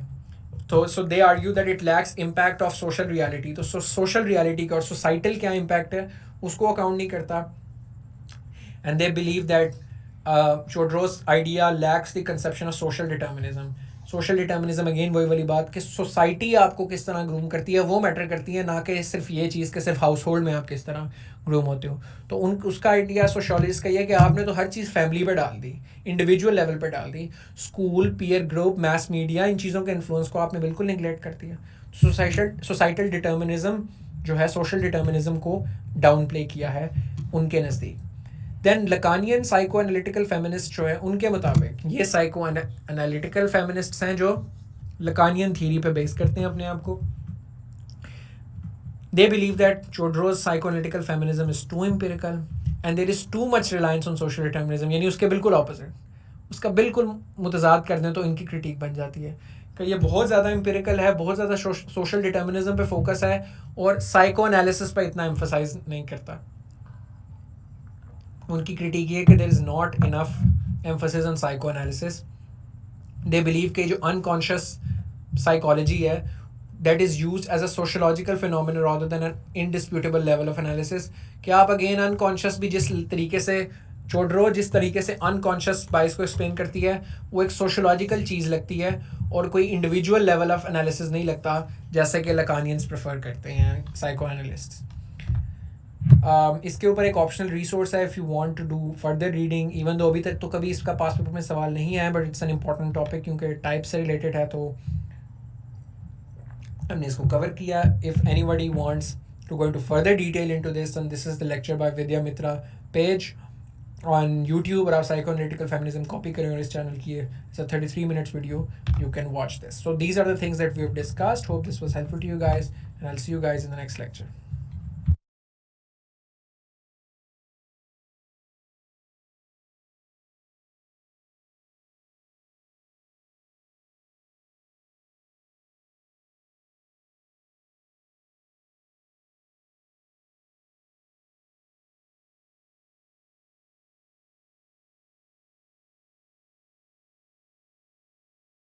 फेमिनिज्म और पोस्ट मॉडर्न फेमिनिज्म जो है वो ऑब्वियसली पोस्ट मॉडर्निज्म की फ़िलासफ़ी से इसने डिराइव किया है. This is slightly going to be jargon intensive discussion.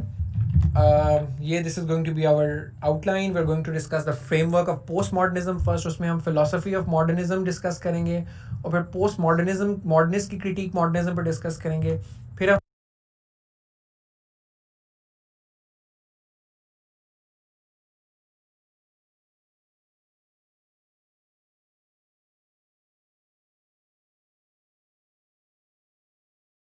Post modern feminism discuss करेंगे, इसकी सेंट्रल थ्योरी डिस्कस करेंगे और prominent modern post modern feminist और पोस्ट मॉडर्निज्म और लैंग्वेज का आपस में क्या ताल्लुक है वो जूडिथ बटलर और मैरी जो फ्रॉग के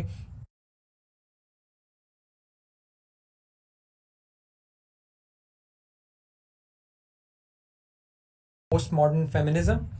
और पोस्ट मॉडर्न फेमिनिज्म जो है वो ऑब्वियसली पोस्ट मॉडर्निज्म की फ़िलासफ़ी से इसने डिराइव किया है. This is slightly going to be jargon intensive discussion.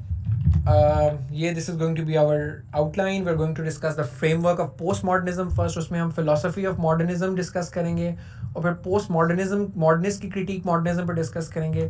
फिर हम उसके context में postmodern feminism discuss करेंगे, इसकी central theory discuss करेंगे और prominent modern postmodern feminists और postmodernism और language का आपस में क्या ताल्लुक है वो जूडिथ बटलर और मैरी जो फ्रॉग के आइडियाज़ के कॉन्टेक्स्ट में एक्सप्लेन करेंगे और post modernism and social construction of sex, biological sex की बात करेंगे, जो कि कुछ जो हमने जैसे पढ़ा था ना राइटर्स के मुताबिक सिलेबस में लिखा भी हुआ है, social construction of sex, is sex socially determined to.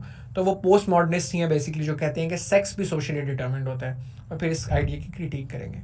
कुछ ग्लॉसरी ऑफ टर्म्स हैं, हम पहले उनको देख लेते हैं क्योंकि ये बड़ी ज़रूरी हैं जो बाद में आएंगी. सो इट्स अ वेरी, इस पर कोई कंसेंसस नहीं है डेफिनेशंस का पोस्ट मॉडर्निज्म के ऊपर. It's a more jargon intensive again concept जिसमें क्लैरिटी ज़रा कम है, तो मैं इसको कोशिश करूँगा कि सिंप्लीफाइड लैंग्वेज में ब्रेक डाउन करूँ. तो पोस्ट मॉडर्निज्म से पहले हमें मॉडर्निज्म करने की ज़रूरत है. और पोस्ट मॉडर्निज्म पोस्ट स्ट्रक्चरल भी है, वो एसेंशलिज्म के अगेंस्ट भी है, वो मॉडर्निज्म से भी आगे की चीज़ है, वो लोगोसेंट्रिज्म, इन चारों चीज़ों को रिजेक्ट करता है. बेसिकली पोस्ट मॉडर्निज्म इन चारों चीज़ों को रिजेक्ट करता है. लेकिन पहले हमें पता तो चले ये चीज़ें क्या हैं. स्ट्रक्चरलिज्म बेसिकली एक जनरल थ्योरी ऑफ कल्चर है जो बेसिकली कहती है कि ह्यूमन कल्चर के डिफरेंट एलिमेंट्स को must be understood by the way of the relationship to a broader system. यानी ह्यूमन कल्चर के जो डिफरेंट एलिमेंट्स हैं उनको ब्रॉड सिस्टम के अंदर आपने देखना है.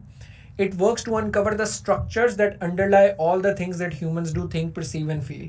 Basically क्या है, एक मैक्रो आइडिया एक्सप्लोर करने की कोशिश करते हैं कि हम जनरली देखें कि इंसान के कल्चर के एलिमेंट्स कैसे आपस में रिलेट करते हैं और ब्रॉडली वो किस फ्रेमवर्क में फॉल करते हैं.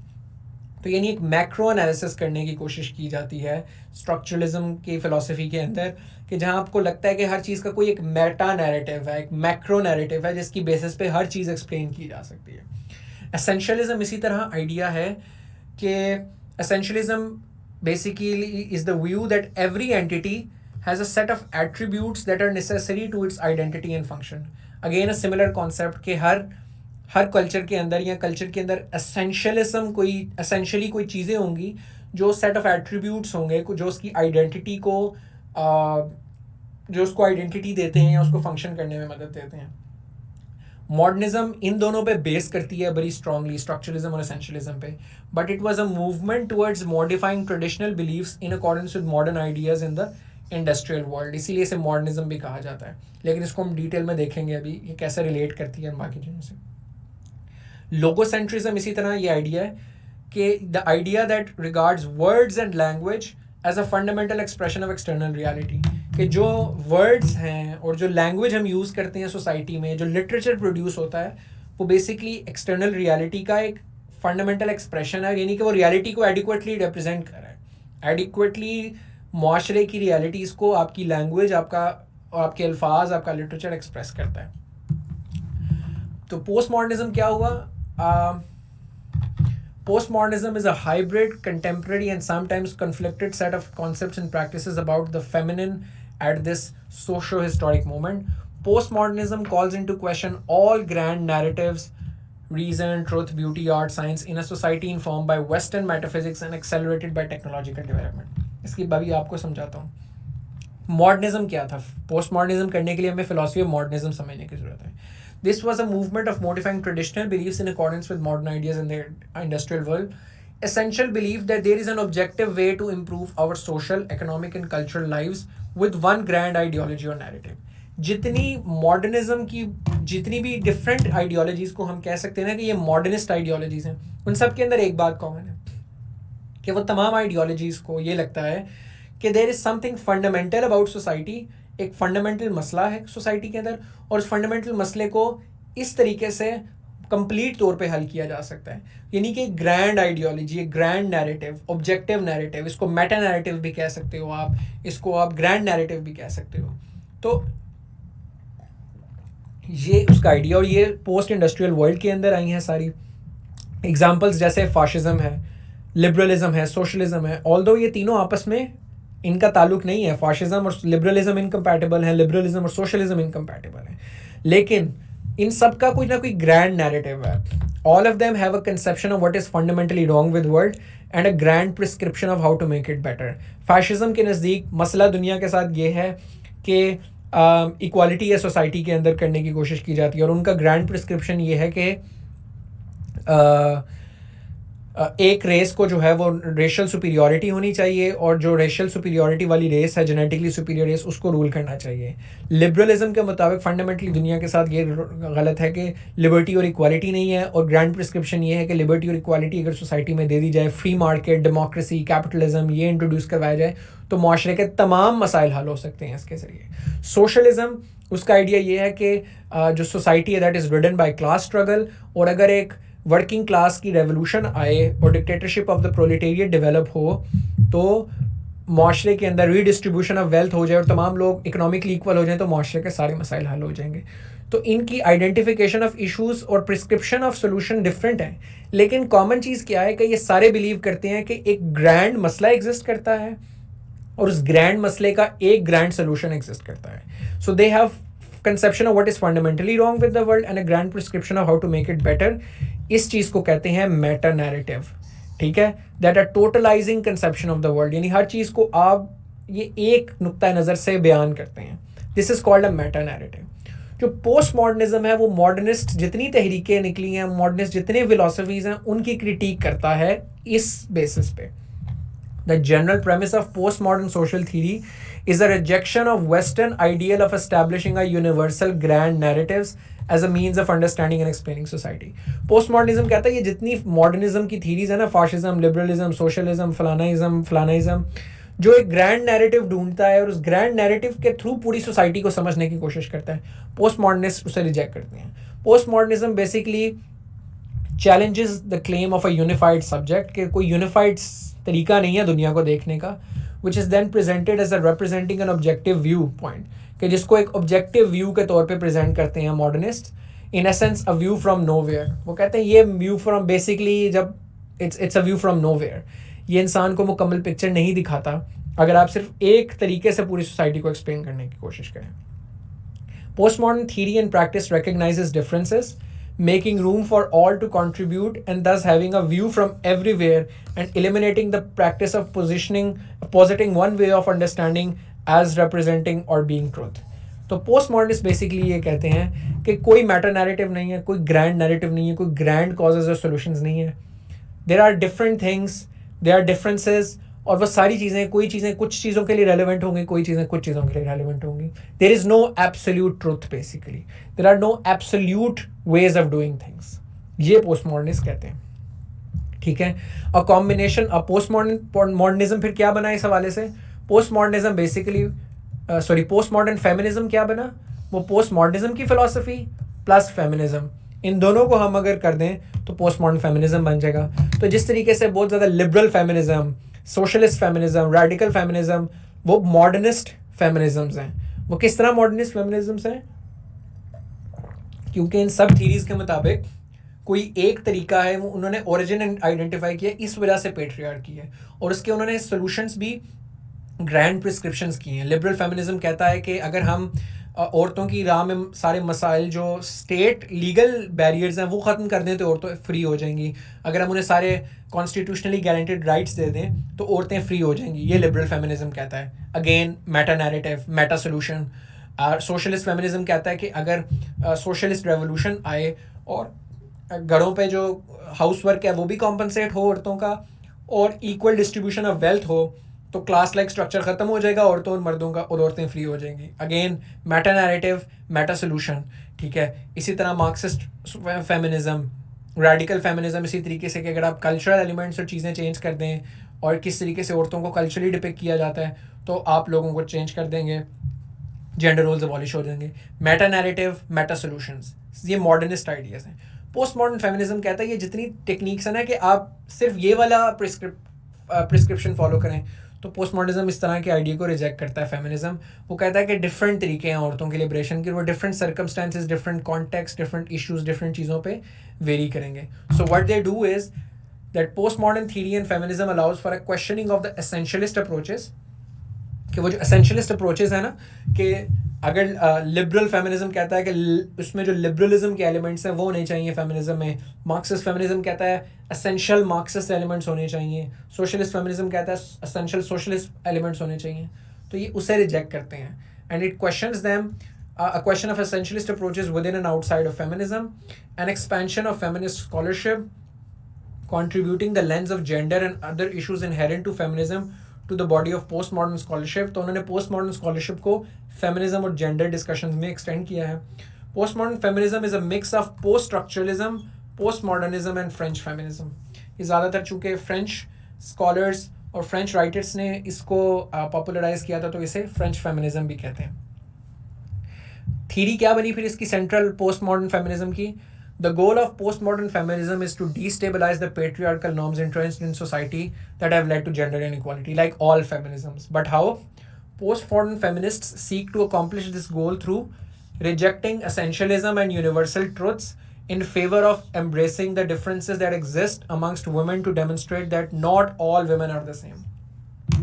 तो Marxist feminism, socialist feminism, radical feminism, liberal feminism वो तमाम औरतों को एक ही तरह व्यू करता है और इसीलिए उन सब के इमेंसिपेशन के लिए एक ही तरह के सोल्यूशंस प्रिस्क्राइब करता है. लेकिन जो पोस्ट मॉडर्न फेमिनिज्म है वो कहता है कि नहीं, तमाम औरतें सेम नहीं हैं, उनके ऑपरेशंस भी डिफरेंट हैं, उनको मुख्तलिफ इशू से गुजरना पड़ता है, तो हर एक के लिए डिफरेंट सोल्यूशंस होंगे. इसीलिए इंटरसेक्शनल फेमिनिज्म और वो जो इंटरसेक्शनैलिटी का कॉन्सेप्ट है वो बड़ा डायरेक्टली रिलेट करता है पोस्ट मॉडर्न फेमिनिज्म के अंदर. पोस्ट मॉडर्न फेमिनिज्म और इंटरसेक्शनैलिटी और intersectional feminism go hand in hand. तो I think I might not have been able to make a separate heading on it, but you should. ठीक है. These ideologies are rejected by postmodern feminists because they believe if a universal truth is applied to all women of society, it minimizes individual experience. Hence, they want that women to be aware of ideas displayed as the norm in society, since it may stem from masculine notions of how women should be portrayed.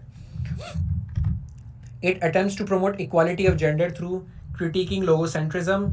इस तरह हमने बताया था कि logocentrism is the idea कि जो language जो है वो एक्सटर्नल रियलिटी को रिप्रेजेंट करती है. पोस्ट मॉडर्निज्म के आगे हम देखेंगे अभी कि बड़ा एसेंशियल एलिमेंट है. ये कहते हैं कि लैंग्वेज रियलिटी को एक्चुअली रिप्रेजेंट नहीं करती, लैंग्वेज भी एक आर्टिफिशियली कंस्ट्रक्टेड चीज़ है और उसको भी चेंज होने की ज़रूरत है. By supporting multiple discourses, by deconstructing texts, seeking to promote subjectivity. यहाँ पर आपने वो इंटरसेक्शनैलिटी वाला आप डाल सकते हैं. Intersectionality and post modern feminism के basically post modern feminist believe करते हैं कि different people have different identities. A woman have a gendered identity that she's a woman. She has a racial identity that she's black. She has a sexual identity that she may be bisexual. She has a citizenship level पे उसकी identity है कि she's American. ठीक है. और उसके अंदर वो किस स्टेट में है, फिर उसकी क्लास आइडेंटिटी है जो कि वो middle class.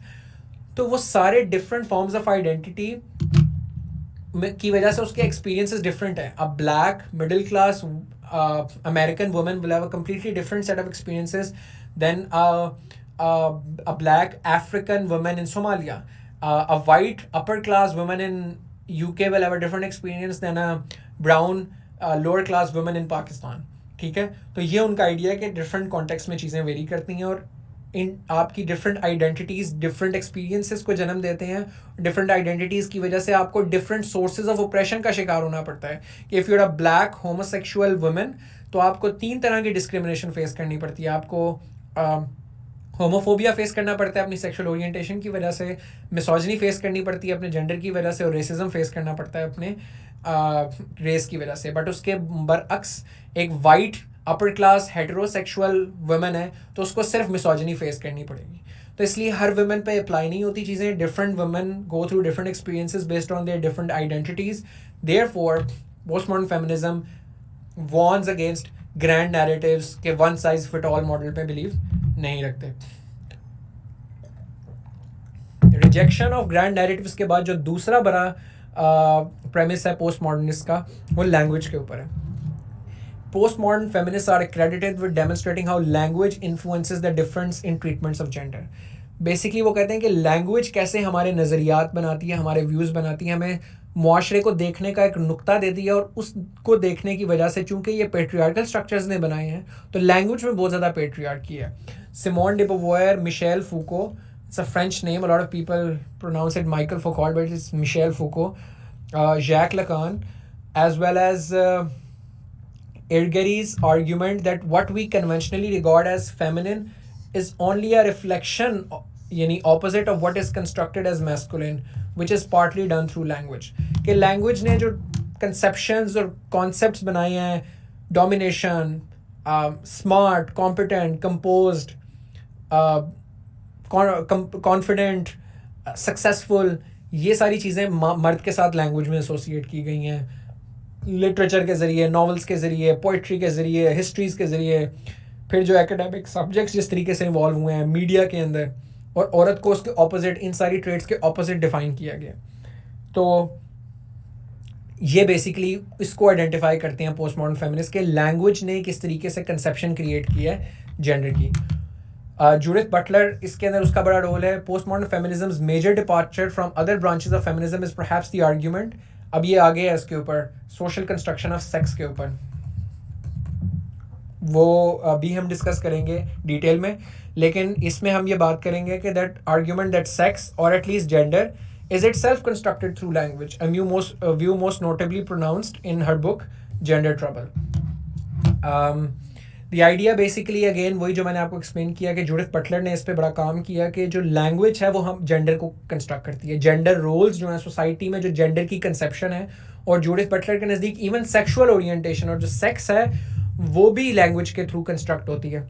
But gender in particular वो कहती है कि वो जो उसका आइडिया है, we act, walk, talk in a certain way that gives an impression of us being a man और अ वुमन, ये लैंग्वेज से कंस्ट्रक्ट होते हैं क्योंकि लैंग्वेज के ज़रिए इनको हमारी परसेप्शंस क्रिएट की गई हैं. Then another important post modern feminist Mary Joe Frug argues that one principle of postmodernism is that human experience is located inescapably within language. क्योंकि लैंग्वेज ही वो तरीका है जिसकी वजह से हम दुनिया से कल्चर सीखते हैं. लैंग्वेज एक फाउंडेशनल चीज़ है. इवोल्यूशनरी साइकोलॉजी में भी इसकी बहुत अहमियत है कि लैंग्वेज की वजह से हम कोऑर्डिनेट करना सीखते हैं, दूसरे को बात करना सीखते हैं. बच्चा लैंग्वेज सीखता है, उसके बाद कल्चर सीखता है लैंग्वेज के थ्रू. तो language is the primary medium with which we transmit cultural values and norms and teach cultural values to each other and influence each other. So इंसान का सारा experience is located within language. इसीलिए different languages के अंदर different experiences भी बदलते हैं. और अगर आपको एक से ज़्यादा लैंग्वेजेस आती हैं तो आप उस डिफरेंट कल्चर के एक्सपीरियंसेस को ज़्यादा बेहतर समझ सकते हो, और ट्रांसलेशन में इसीलिए मतलब अक्सर लूज कर जाता है. So they argue that power is exercise not only through direct coercion but also through the way in which language shapes and restricts our reality. She also stated that because language is always open to reinterpretation, it can also be used to resist this shaping and restriction and also potentially a fruitful site of political struggle. So यही idea कि language और language में जिस तरह अल्फाज use किए जाते हैं, जैसे फ्रेजेस यूज़ की जाती हैं, वो बेसिकली हमारे जेंडर के रोल्स को कंस्ट्रक्ट करती हैं. तो वो कहते हैं कि चूँकि language is still open to interpretation, तो you can reinterpret and reclaim language as such. तो वो जो पूरा आइडिया है ना कि स्लट शेमिंग अगर की जाती है ऐसे अल्फाज यूज़ करते हुए, तो वो जो स्लट शेमिंग के लिए अल्फाज यूज़ किए जाते आए हैं औरतों को ओप्रेस करने के लिए, तो वो स्लट शेमिंग के वो अल्फाज को रिक्लेम कर लिया जाए कि उसके साथ जो नेगेटिव कॉनोटेशन उन मतलब के साथ अटैच थी, उन नेगेटिव कॉनोटेशन को निकाल दिया जाए और उसकी सिर्फ उसको पॉजिटिव कॉनोटेशन के अंदर यूज़ किया जाए. तो अगर हम कलेक्टिवली एग्री कर लेंगे इसका मतलब पॉजिटिव है, तो उसके अंदर फिर कोई नेगेटिव चीज़ रहेगी नहीं, क्योंकि हमने लैंग्वेज का मतलब बदल दिया. ये मैंने पिछले लेक्चर्स में भी आपके साथ डिस्कस किया था, वो वाला पूरा आइडिया इसके अंदर. इसमें एक और चीज़ ये कि इन्होंने सोशल कंस्ट्रक्शन ऑफ सेक्स पे भी बात की. इन्होंने कहा कि सिर्फ बायोलॉजिकल सिर्फ जेंडर सोशली कंस्ट्रक्टेड नहीं होता, सेक्स भी सोशली कंस्ट्रक्टेड होता है. उस सिलेबस में भी एक टॉपिक है ना, is sex socially determined too. तो सिर्फ पोस्ट मॉडर्निस्ट के मुताबिक यस इट इज़, अदरवाइज बाकी do not agree with this. Butler का आइडिया था कि ये जो डिस्टिंक्शन है ना बायोलॉजिकल सेक्स में और सोशली कंस्ट्रक्टेड जेंडर में, बटलर कहती है कि ये डिस्टिंक्शन कोई नहीं है और ये प्रीवियस फेमिनिस्ट्स ने क्रिएट किया. And she has criticise that कि जेंडर भी सोशली कंस्ट्रक्टेड है और सेक्स भी बायोलॉजिकल नहीं है, सेक्स भी सोशली कंस्ट्रक्टेड है. She asks why we assume that material beings such as the body are not subject to process of social construction themselves. Butler argues that it is a necessary condition to critique essentialism. वो कहती है कि चूंकि she is a postmodernist, she critiques essentialism, तो अगर हम biological sex मान लें कि सेक्स जो है वो बायोलॉजिकल होता है, इसका मतलब कि कुछ बेसिक ट्रेड्स हैं जो सेक्स के साथ, बायोलॉजिकल सेक्स के साथ कॉमन है विद मेल एंड फीमेल, तो फिर एक एसेंशियलिस्ट आइडिया हो जाएगा. और चूंकि पोस्ट मॉडर्निस्ट किसी भी किस्म के एसेंशियलिस्ट आइडिया को एक्सेप्ट नहीं करते, that is why they reject even this basic scientific fact as well. तो इसी वजह से मॉडर्निज्म पे, पोस्ट मॉडर्निज्म पे क्रिटिक भी होती है कि उनके कुछ आइडियाज़ बहुत अनसाइंटिफिक हो जाते हैं in certain sense. So for instance, if sex is not biological, sex is not biological, मतलब बायोलॉजिकल सेक्स तो है ना biological, you are born with certain genitalia and it has a certain impact, तो वो उसको भी रिजेक्ट कर देते हैं कि इंसान का जो बॉडी है, इंसान के जेनेटिलिया है, इंसान के फिजिकल जो बॉडी के फीचर्स हैं, वो भी सोशल एक्सपीरियंस के साथ चेंज होते हैं. Slightly unscientific claim there. Mary Jo Frug का इस पे आइडिया ये है कि sex is not something natural nor it is something completely determinate and definable. तो ये भी चेंज होता रहता है. Rather, sex is a part of a system of meaning produced by language. वो इसे भी language के साथ associate करती है. She argues that cultural mechanisms encode the female body with meanings, and that these cultural mechanisms then go on to explain these meanings by an appeal to the natural differences between the sexes, differences that rules themselves help to produce. So again आपका जो idea है, जो आपके ज़हनों में सवाल आ रहा है कुछ इसको पढ़ के और सुन के, वो ये कि it doesn't make sense sometimes, it's too overly academic, और ये बड़ी अनसाइंटिफिक इसके अंदर क्लेम्स हैं. तो इस पे एक बहुत बड़ी क्रिटिक भी है. अच्छा, इससे पहले ये कि ये ज़्यादातर पोस्ट मॉडर्निज्म जो है ये थर्ड वेव के बाद ही शुरू हुई है. अगर आपने इसे वेव्स के साथ एसोसिएट करना है तो थर्ड वेव के अंदर पोस्ट मॉडर्न फेमिनिज्म, क्योंकि ये 90s में ज़्यादा शुरू हुई, 80s 90s में ये ज़्यादा शुरू हुआ, तो थर्ड वेव के साथ एसोसिएटेड है. कंटेम्प्रेरी भी बहुत ज़्यादा post modern feminist writers exist करते हैं, पोस्ट मॉडर्निज्म एग्जिस्ट करता है, तो इसको थर्ड और फोर्थ वेव के अंदर आप इनकॉर्पोरेट कर सकते हैं. There have been many critics since 1990s.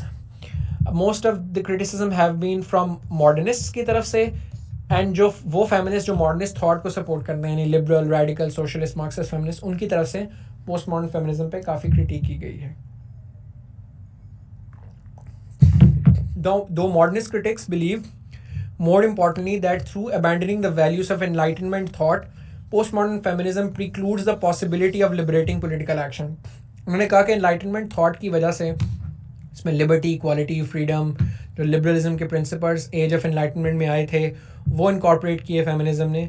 तो जब पोस्ट मॉडर्निज्म इन्हें रिजेक्ट करता है कि हर चीज़ ही रिलेटिव है, हर चीज़ ही हर सर्कमस्टांस में वेरी करेगी, तो फिर कोई कॉमन पॉइंट नहीं है. और जब कॉमन पॉइंट नहीं है तो फिर पॉलिटिकल एक्शन किस पॉइंट के गिर्द होगा. यानी हर औरत के लिए आप कह रहे हैं कि चीज़ बिल्कुल मुख्तलिफ है, तो फिर अगर कोई कॉमन ग्राउंड नहीं है तो फिर पॉलिटिकल एक्शन किन चीज़ों के गिर्द होगा. इसी तरह critics like Morris, who have argued that postmodern feminism runs the risk of undercutting the basis of a politics of action based on gender difference through its very anti-essentialism. कि चूँकि वो जेंडर डिफरेंस, क्योंकि feminism traditionally ये कहता है कि मर्द और औरतों के बीच में जेंडर डिफरेंस है और उनको डिफरेंट तरीके से सोशलाइज किया जाता है, लेकिन औरतों के कुछ कलेक्टिव एक्सपीरियंसेस ऑफ ऑप्रेशन है. तो चूँकि पोस्ट मॉडर्निज्म इस collective experience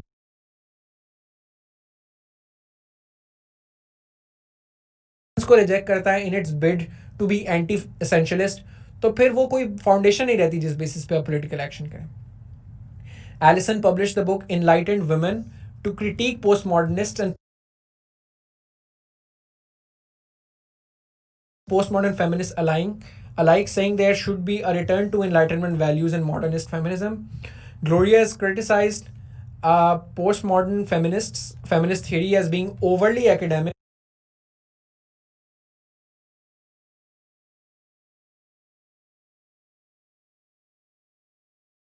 where discourse that is full of jargon and inaccessible and is helpful to no one. तो ये जो आपको भी लग रहा होगा कि बहुत ज़्यादा चीज़ें और एकेडमिक हैं, फुल ऑफ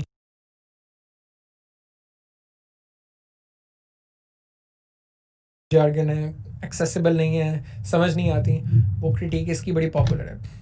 इसके हवाले से 2 रिकमेंडेड रीडिंग्स आपको वीडियोस हैं. सबसे पहले ये टिम निकोलस की वेबसाइट यूट्यूब चैनल पे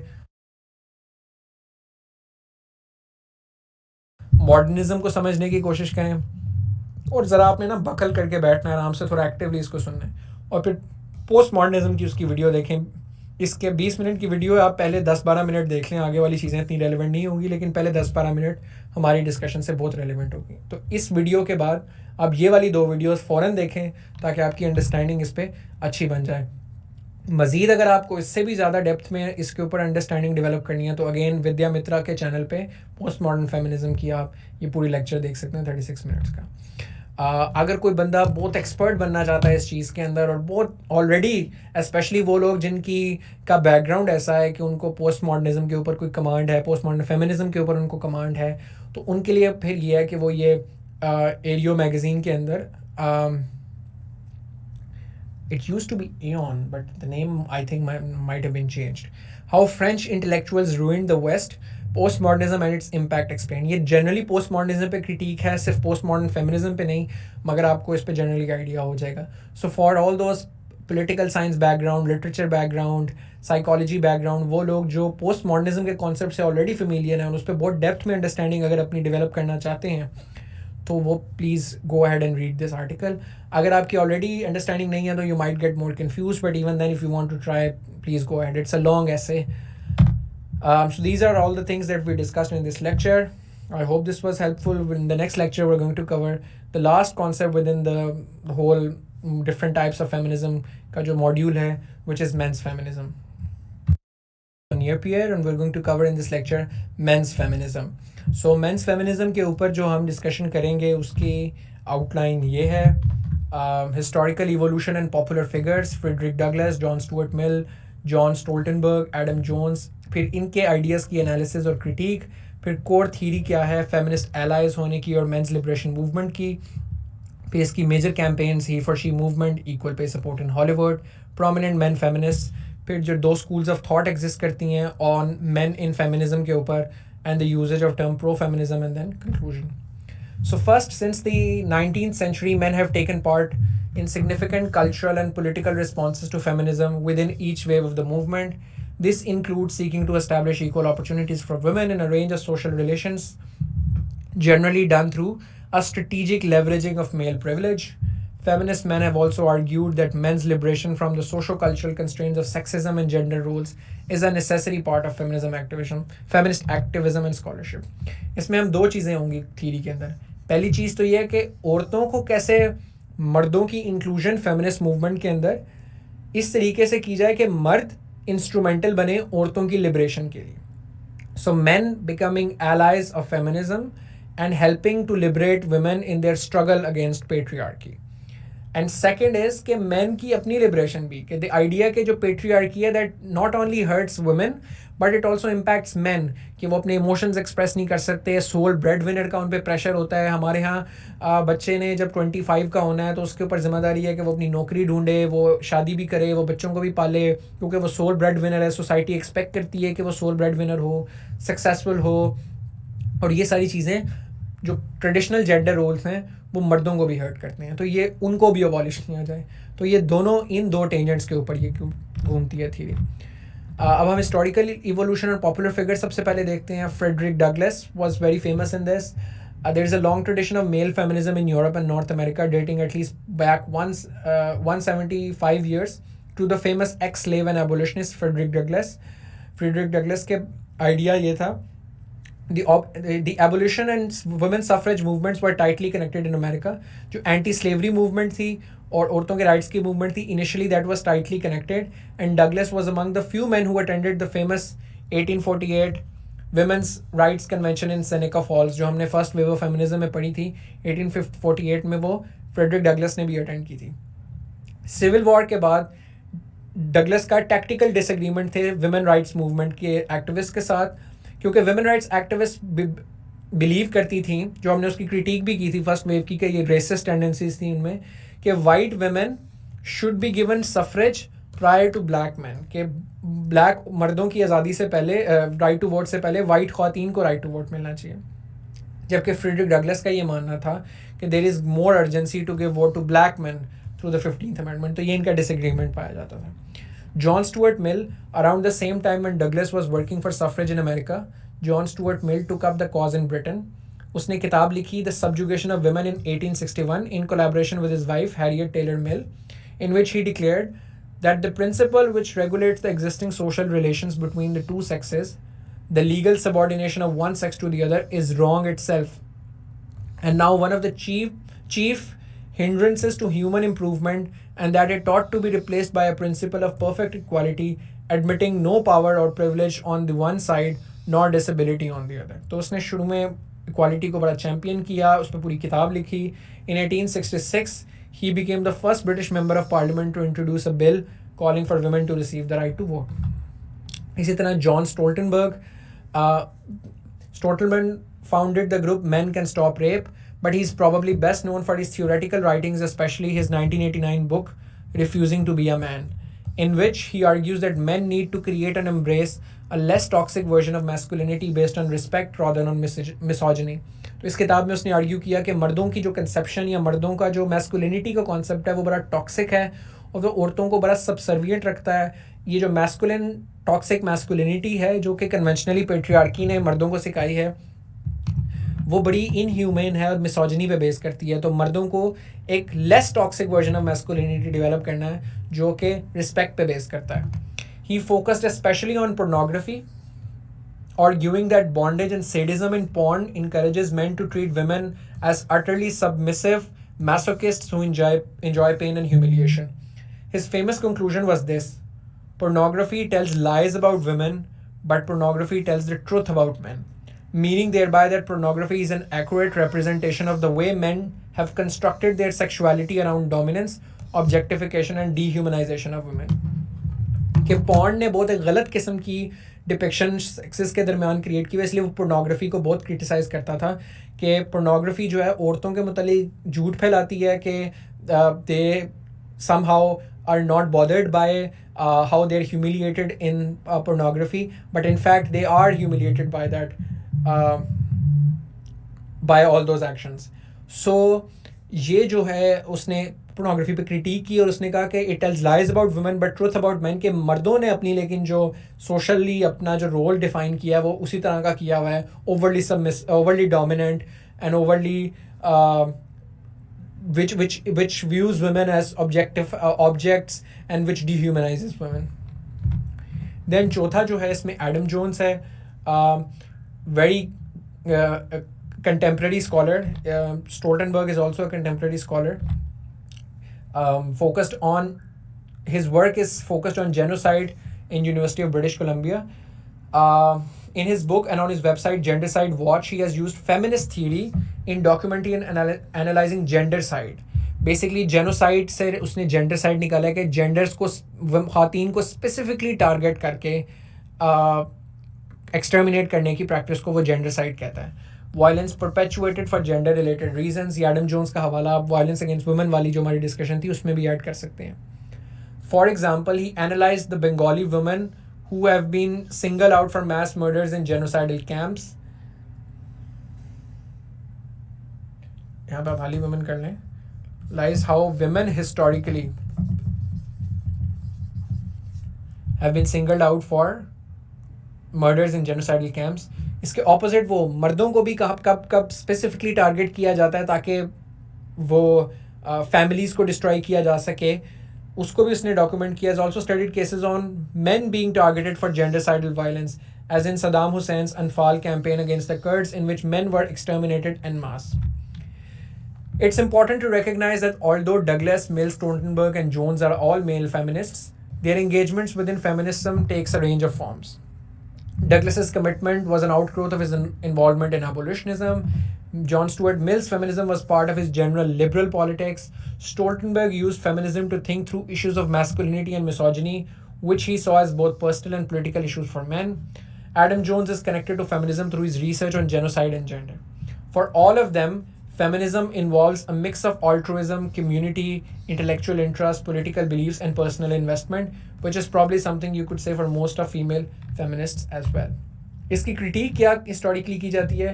कि Douglas prioritized black men's rights over white women's rights at a crucial moment, helping to perpetuate a rift between civil rights and women's rights movements that even exists up until today. The radical anti-porn and anti-sadomasochism stance of theorists like John Stoltenberg have faced fierce resistance from pro-sex feminists. There are certain pro-sex feminists who believe that there should be more sexual liberty in terms of all kinds of pornography should be accessible. वो लोग Stoltenberg की जो radical anti-porn feminism है उसकी critique करते हैं. Adam Jones' concept of gendercide has been criticized as conceptually muddled and as has his contention that feminism has not sufficiently addressed the problems of men and masculinity. Core theory क्या है अब generally mains feminism की? तो पहली बात मैंने आपको वही बताया था, अभी तो हमने हिस्ट्री पढ़ी है सिर्फ, अब हम पढ़ेंगे इन सिंथेसाइज करके इस सारी चीज़ों को कि सबसे पहली चीज़ कि strategic leveraging of male privilege, यानी कि आपने एलाई बनना है फेमिनिस्ट मूवमेंट का और अपने प्रिविलेज को यूज़ करते हुए ख्वातीन को लिबरेशन में मदद करनी है. मेल एलाइज किन्हें कहा जाता है? Male allies are the members of an advantaged group. They are committed to building relationships with women, expressing as little sexism in their own behavior as possible, understanding the social privilege conferred by their gender, and demonstrating active efforts to address gender equities at work and society. So idea is कि आपको खुद एहसास हो कि आप कितने privileged हो, आपको किस किस्म की just by being a male, just by being a man, society में आपको male privilege कितना ज़्यादा है, और उस आइडेंटिफिकेशन को यूज़ करते हुए then you yourself are not sexist, you are not misogynist and use your social privilege to facilitate women, to facilitate their liberation. और जो सोसाइटी में, वर्क प्लेस में, फैमिली में, माशरे में जो इनइक्वालिटीज़ हैं ख़वातीन के लिए, उनको आप दूर करने की कोशिश करते हो. Deborah and Megan refer to such men as tempered radicals. They are catalysts for change, challenging organizational structures that disadvantage women while remain committed to the success of their own organizations. Men's liberation movement, इसका दूसरा नुक्ता जो core theory है इसकी, उसका ये है कि पहला तो ये था कि औरतों को लिबरेट करना, दूसरा ये कि मर्दों को खुद जो पेट्रियार्की की वजह से मसाइल है उनका हल करना. It began in early 1970s as a consciousness-raising groups to help men free themselves from the limits of sex roles. Proponents of men's liberation argued that male bonding is a mechanism to conform men's identities to a single sense of masculinity which reinforces patriarchy. In lieu of such bonding, the men's liberation movement called for open acknowledgements of the costs of masculinity, कि बहुत ज़्यादा cost है masculinity की जो traditionally patriarchy ने define की है. वो क्या costs हैं? Men's entrapment in their fixed role as the breadwinner of the nuclear family and the taboo against men expressing emotions. Most significantly, this movement intended to make it acceptable for men to be open about their emotions while maintaining their masculinity. Other key elements of men's liberation movement were the ideas that genders are relational and each cannot exist without the other, and that gender as a whole is a social construct and not a biological imperative. कि पूरा का पूरा सिर्फ women का gender जो है वो socially constructed नहीं है, men's roles भी socially constructed है, तो इसलिए हमें overall societal structure जो है जेंडर का उसको ब्रेक डाउन करने की ज़रूरत है. तो we need not only just emancipate women from their gender roles कि ख़वातीन जो है वो घर से बाहर निकल सकें और काम कर सकें, बल्कि हमें मर्दों को भी इन रिस्ट्रिक्टिव जेंडर रोल से इमेंसिपेट करना है कि वो भी घर में रुक कर चाइल्ड केयर कर सकें, फॉस्टर कर सकें, हाउस केयर कर सकें. तो हमने दोनों को लिबरेट करना है उनके रिस्पेक्टिव जेंडर रोल से, और दोनों को ये अपॉर्चुनिटीज़ फ्राहम करनी है कि वो can take whatever direction of their life that they want to choose. Bell Hooks, one of the proponents of this, has argued that men's liberation from the socio-cultural constraints of sexism and gender roles is a necessary part of feminist activism or scholarship. कि feminist activism और scholarship तब तक complete नहीं हो सकती कि अगर जब तक मर्दों को भी liberate नहीं किया जाता उनके रोल से.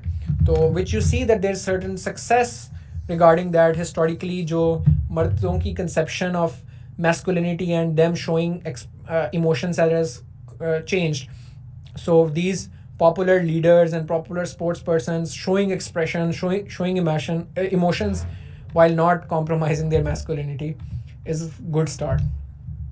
इसके ऊपर जो मेजर मूवमेंट्स हैं, एक सो ही फॉर शी मूवमेंट बड़ी पॉपुलर है जो यूएन ने शुरू की थी, जिसकी एमा वाटसन जो है वो इसकी एम्बेसडर थी. He for she movement is a solidarity movement for the advancement of gender equality initiated at the United Nations. It is grounded in the idea that gender inequality is an issue that affects all people. He for she is a global effort that seeks to involve men and boys in achieving equality by taking action against negative gender stereotypes and behaviors. Its logo, जो कि ये लगा हुआ है, represents the union of women and men working together to achieve gender equality by joining together aspects of both the female and male symbols. इसके अलावा और कौन सी मेजर मूवमेंट्स हैं दुनिया में? एक equal pay support in Hollywood है, और आप ये इसमें अगर आर्टिकल पढ़ेंगे तो इसके अंदर आपको मुख्तलिफ हॉलीवुड के अंदर जो पॉपुलर सपोर्टर्स हैं इस आइडिया के वो आपको मिल जाएंगे. बट इसका जो सबसे फेमस एक्सप्रेशन था वो द बिग बैंग थ्योरी जो शो है, जिसके अंदर 4 जो मेन एक्टर्स हैं, जिम पार्सन्स, कुणाल नैयर और Simon Helberg, they decided to take a pay cut for themselves so that their 2 female co-stars who joined later could earn a higher wage for season 11 and 12. तो एक gender inequality है, पे क्या कहते हैं, work place inequality है या veg inequality exist करती है हॉलीवुड के अंदर भी, ठीक है. या पॉपुलर कल्चर भी कर सकते हैं यहाँ पर आप. तो एनीवेज, तो इन्होंने ये कहा कि वॉलंटरीली अपनी सैलरीज, अपनी जो उनकी पे चेक्स थे उसको उन्होंने कट किया सो दैट जो उनकी को स्टार्स थे उनको उनके बराबर पे मिल सके. So it's a wonderful show to begin with itself. So if you haven't seen, I think you should. It's strongly recommended. Wonderful show. Prominent men feminists, बहुत ज़्यादा मैंने डिफरेंट लोगों को इसमें इंकॉर्पोरेट किया है. Douglass, Mel Stoltenberg, Jones, Michael Kimmel, Justin Trudeau, Obama, Harry Styles, Mark Ruffalo, Chris Martin, Chris Hemsworth, Farhan Akhtar, Jibran Nasir. So popular names that come who identify themselves as men feminists. अच्छा, फिर 2 schools of thoughts exist करते हैं कि क्या मर्दों को feminism में include होना चाहिए कि नहीं होना चाहिए फेमिनिज्म के अंदर. 2 schools of thoughts within feminism on men in feminism. पहला ये कहता है कि men should not identify as feminists and should not be included in feminist spaces and women's conferences. उसके 7 reasons मैंने डिफरेंट जगहों से कंपाइल किए हैं, वो मैं आपको अभी शेयर करता हूँ. एंड दूसरा ये कि men should be included in feminist struggles and movements because it is good for the movement, it's good for emancipating men. First, they should not be included. Some feminists like Simone de Beauvoir in her seminal text The Second Sex argue that men cannot be feminists because of the intrinsic differences between the sexes. कि आप intrinsically different हैं औरतों से तो आप नहीं include हो सकते. Separatist feminists also hold the view arguing that only by rejecting the masculine perspective entirely can feminism allow women to define themselves on their own terms, and that the involvement of men in the feminist movement will inculcate the values of patriarchy into any social change. कि complete rejection of masculine perspective होगा तो complete तभी सिर्फ ख़वातीन को मौका मिलेगा अपने आप को अपनी टर्म्स पर डिफाइन करने का. और अगर आप मर्दों को फेमिनिस्ट डिस्कोर्स में, फेमिनिस्ट मूवमेंट में इंक्लूड करोगे तो अगेन उनके पेट्रियार्कल नॉर्म्स जो है ना वो बीच में सीप इन करना शुरू हो जाएंगे. Some writers hold that men do not suffer the same oppression as women and as such cannot comprehend women's experiences and as such cannot constructively contribute to feminist movement and concept. क्योंकि मर्द do not suffer the same oppression because of their male privilege, तो वो कभी comprehend ही नहीं कर सकते ख़वातीन के एक्सपीरियंसेस को. तो जब उस तरह कॉम्प्रीहेंड नहीं कर सकते तो उसके सोल्यूशंस में वो उस तरीके से कंट्रीब्यूट नहीं कर सकते. चौथा ये है कि जो फेमिनिस्ट गैदरिंग्स होती हैं, फेमिनिस्ट मूवमेंट्स होती हैं, फेमिनिस्ट मार्च होती हैं, they historically offered women a sense of community and camaraderie as safe space for sharing experience and formulating strategies for achieving equality in the workplace. तो वो आप space जो है वो completely dedicated होनी चाहिए ख़वातीन के लिए. Then there is this pedestal effect. This is the idea that men at women's events are often given labels such as man ambassador or male champion, terrific for drawing men in, but in truth rather grandiose to the ears of those women who may sigh and ask. Basically the idea is कि ख़वातीन की movements के अंदर और ख़वातीन की जो conferences होती हैं women's इमांसिपेशन के लिए जो मुख्तलिफ तरीके चलती हैं उनके अंदर अगर मर्द शिरकत करते हैं तो उनको बड़ी ओवर एप्रिसिएशन मिलती है, उनको बहुत ज़्यादा रिगार्ड मिलता है, ठीक है. और ये बड़ी एक ये जो ग्रैंडियोस टाइटल्स दिए जाते हैं ऐसे मर्दों को, that is very condescending and that's very over for women who for years and years have done that on their own. So मतलब ये एक बड़ी इंटरेस्टिंग थी. Really we have to call you a champion just to get you to be fair, respectful and inclusive. So basically idea, इसे pedestal effect कहते हैं. This pedestal effect in which men are given special treatment and shout outs for even small acts of gender equality is considered grating for women who for years have done the emotional labor and carried the load of equality with no man inside. So यानी थोड़े से gender equality के लिए काम करके आपको बहुत ज़्यादा अप्रिसिएशन मर्दों को मिलती है. This is called the pedestal effect. जबकि बहुत सारी ख्वातीन कितने सालों से, दहाइयों से किसी मर्द की सपोर्ट के बगैर ये सारा अपने कंधों पर अकेले बोझ उठाते फिर रही हैं. There is also the risk that over focusing on men in women's events may ultimately strengthen rather than dismantle the gender's hierarchy status quo. And then finally there is a sincere but अच्छा, कुछ ऐसे मर्द होते हैं जो sincere होते हैं but they are naive and ill informed, या जिनका लो इमोशनल कोशेंट होता है, जिनका notion of allyship amounts to rescuing, mansplaining or even attempting to become the spokesperson for women in the organization or the movement. ठीक है. When aspiring male feminists fail to understand the critical importance of partnering and collaborating with humility, there is a real risk that they may ultimately undermine women initiative by attempting to dominate them. कि कुछ मर्द वो sincere होते हैं women right के साथ, लेकिन वो नाइव होते हैं, इल इन्फॉर्म्ड होते हैं, वो इवेंचुअली मैंसप्लेनिंग की तरफ चले जाते हैं और खुद स्पोक्स पर्सन बन जाते हैं ख्वातीन के, rather than allowing women to plead their case for themselves, which kinda isn't what partially I'm doing in this case, and I'm utterly sorry for that. Second is that men should be included in the feminist movement. दूसरा ये नुक्ता नज़र है. ये नुक्ता नज़र ये कहता है कि men's identification of the feminist movement is a necessity for furthering the cause. A number of feminist writers maintain that identifying as a feminist is the strongest stand men can take in the struggle against sexism against women. They have argued that men should be allowed or even encouraged to participate in the feminist movement. For some, the participation of men in the feminist movement is seen as a part of the process of universalization of feminist movement, necessary for its continued relevance. कि मर्दों की inclusion basically ये show करती है कि feminist movement कैसे universalise हो रही है और ये इसकी रेलेवेंस को शो करता है. As described in the theory of strategic intersectionality, utilizing the experience of one part of our identity that intersects with another provides insightful tools to further improve the available tactics of the feminist movement. Intersectionality यही कहती थी ना, आपके different experiences होते हैं और different experience की वजह से different forms of oppression आपको फेस करने पड़ते हैं. उसी तरह वो ये भी कहती है कि इसी तरह आप different experiences और identities से जो आपने learn की होती हैं चीज़ें, वो आप दूसरी जगह भी यूज़ कर सकते हो.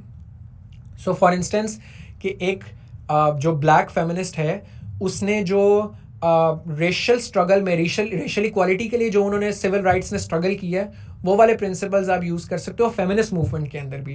कि जिस तरह मार्टिन लूथर किंग ने एक स्ट्रगल की और वो हमें नज़र आती है कि सिविल राइट्स की एक बड़ी स्ट्रेटेजिक मूवमेंट चली, उन्हीं प्रिंसिपल्स को यूज़ करते हुए फेमिनिस्ट मूवमेंट भी फ़ायदा उठा सकती है. One idea supporting men's inclusion as feminist is that excluding men from the feminist movement labels it as a solely a female task, which could be argued is a sexist itself. कि अगर आप ये कहें कि मर्द नहीं feminist हो सकते और ये सिर्फ एक्सक्लूसिव फीमेल टास्क है, तो ये आइडिया इटसेल्फ सेक्सिस्ट है. कि इसका मतलब कि कुछ चीज़ें ऐसी होंगी जो एसेंशियली डिफरेंट है मर्द और औरतों के लिए. This idea asserts that until men share equal responsibility for struggling to end sexism against women, the feminist movement will reflect the very sexist contradiction it wishes to eradicate. फिर आगे कुछ मैं आपको एम्पिरिकल एविडेंस अब दूंगा कि क्या फ़ायदा होता है मर्दों की इंक्लूजन का अकॉर्डिंग टू रिसर्च, जिसकी वजह से ये स्कूल ऑफ थॉट इंडोर्स करता है मर्दों की inclusion. The BCG survey, this is Boston consulting group, it's one of the leading consulting groups in the world, shows that when men are deliberately engaged in gender inclusion programs in organizations, 96% of the organization sees progress, compared to only 30% of the organizations where men are not engaged. जहाँ पे मर्दों को भी engage किया जाए gender equality में, तो gender equality पे 96% इंप्रूवमेंट शो होती है. और सिर्फ अगर औरतों को ट्रेनिंग की जाए और मर्दों को ना दी जाए तो सिर्फ 30% ऑर्गेनाइजेशन शो इम्प्रूवमेंट. ठीक है, तो ये इसका मैंने आपको इसका पूरा चार्ट है कि this is the percentage of respondents who agree कि men in company are involved in championing gender diversity. ये ख़वातीन से बेसिकली पूछा गया था सर्वे के अंदर. तो एक्स एक्सिस पे ये है और वाई एक्सिस पे ये है कि the progress respondents who agree कि my company has made progress in the last 3 years in improving gender diversity. तो द नंबर ऑफ मैन जितने आप यानी कि जितने नंबर ऑफ मैन आप इंक्लूड करते जा रहे हैं ज़्यादा परसेंटेज वाइज, उतना ही ज़्यादा कंपनी में जेंडर इक्वालिटी में भी बेहतरी आती जा रही है. तो ये आप प्रोपोर्शनली देखें ज़्यादा होती जा रही है. with more inclusion you are having more gender equality in the company according to this survey. So that is a good thing कि अगर आपको gender equality चाहिए तो research suggests that men should be included. Individualistic approaches to solving gender inequalities overlook systemic cultural structural causes and reinforce the perception that these are women's issues only, effectively telling men they don't need to be involved. Without the avid support of men, often the most powerful stakeholders in most large corporations, significant progress towards ending gender disparities is unlikely. Last, moreover, higher suicidal rates, depression, and anxiety amongst men are associated with artificial notions of masculinity imposed by patriarchy on men. वही idea कि patriarchy मर्दों के लिए damaging है. These masculine expectations to be calm, collected, strong, dominating, and in control of life is often challenging for men. The responsibility of sole breadwinning puts an additional drain. Hence, emancipation of gender roles and abolishing toxic masculinity will help men as well. इसलिए उनको भी include करना चाहिए इसके अंदर. इसी तरह फिर प्रो फेमिनिज्म की टर्म यूज शुरू हुई क्योंकि एक सेमेंटिक भी इसके ऊपर डिस्कशन थी कि can a man be a feminist, can you call him a feminist, और you can just call him an ally. तो उसमें एक प्रो फेमिनिस्ट टर्म की यूज हुई कि we are not going to call ourselves feminists because that's reserve for women, we are going to call ourselves pro feminist for men. The term pro-feminist occupies the middle ground in the semantic debate because it offers a degree of closeness to feminism without using the term itself. उसकी वजह क्या है? वो कहते हैं क्योंकि feminism is a movement of body of ideas developed by and for and about women. Men can never fully know what it is like to be a woman. By calling themselves feminists, men could preempt and take over the feminist movement, thus stifling women's concerns and voices. इसलिए वो pro-feminism की term prefer करते हैं बहुत ज़्यादा लोग, men feminists, rather than calling themselves feminists. Conclusions: these critiques and challenges do not undermine feminism. It just means there are arguments and differences and failures in feminism as there is in any liberation project or for that matter any human endeavor. For instance, the fact that Mill or Douglas or Stoltenberg or Jones have flaws is all the more reasons to point to them examples. It reminds us that male feminists are neither new nor perfect, but they make important contributions to the advancement of women. They're real people from whose mistakes we can learn and whose success we can aspire to emulate. Why we need to do this? Why we need to move towards gender equality in that sense? Because what is at stake? Again, another empirical evidence.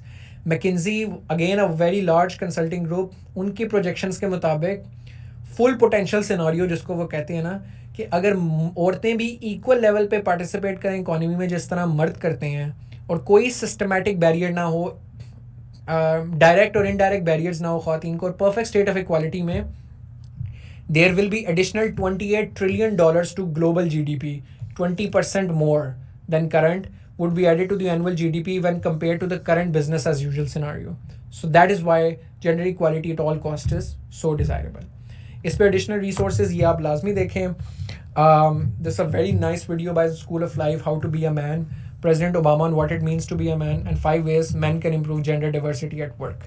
So definitely these are must-watch videos. As soon as you end this lecture, please go through these and watch these lectures. So that is the summary of today's discussion that we've had. I hope this was helpful to you guys. I'll see you guys in other lectures of gender studies.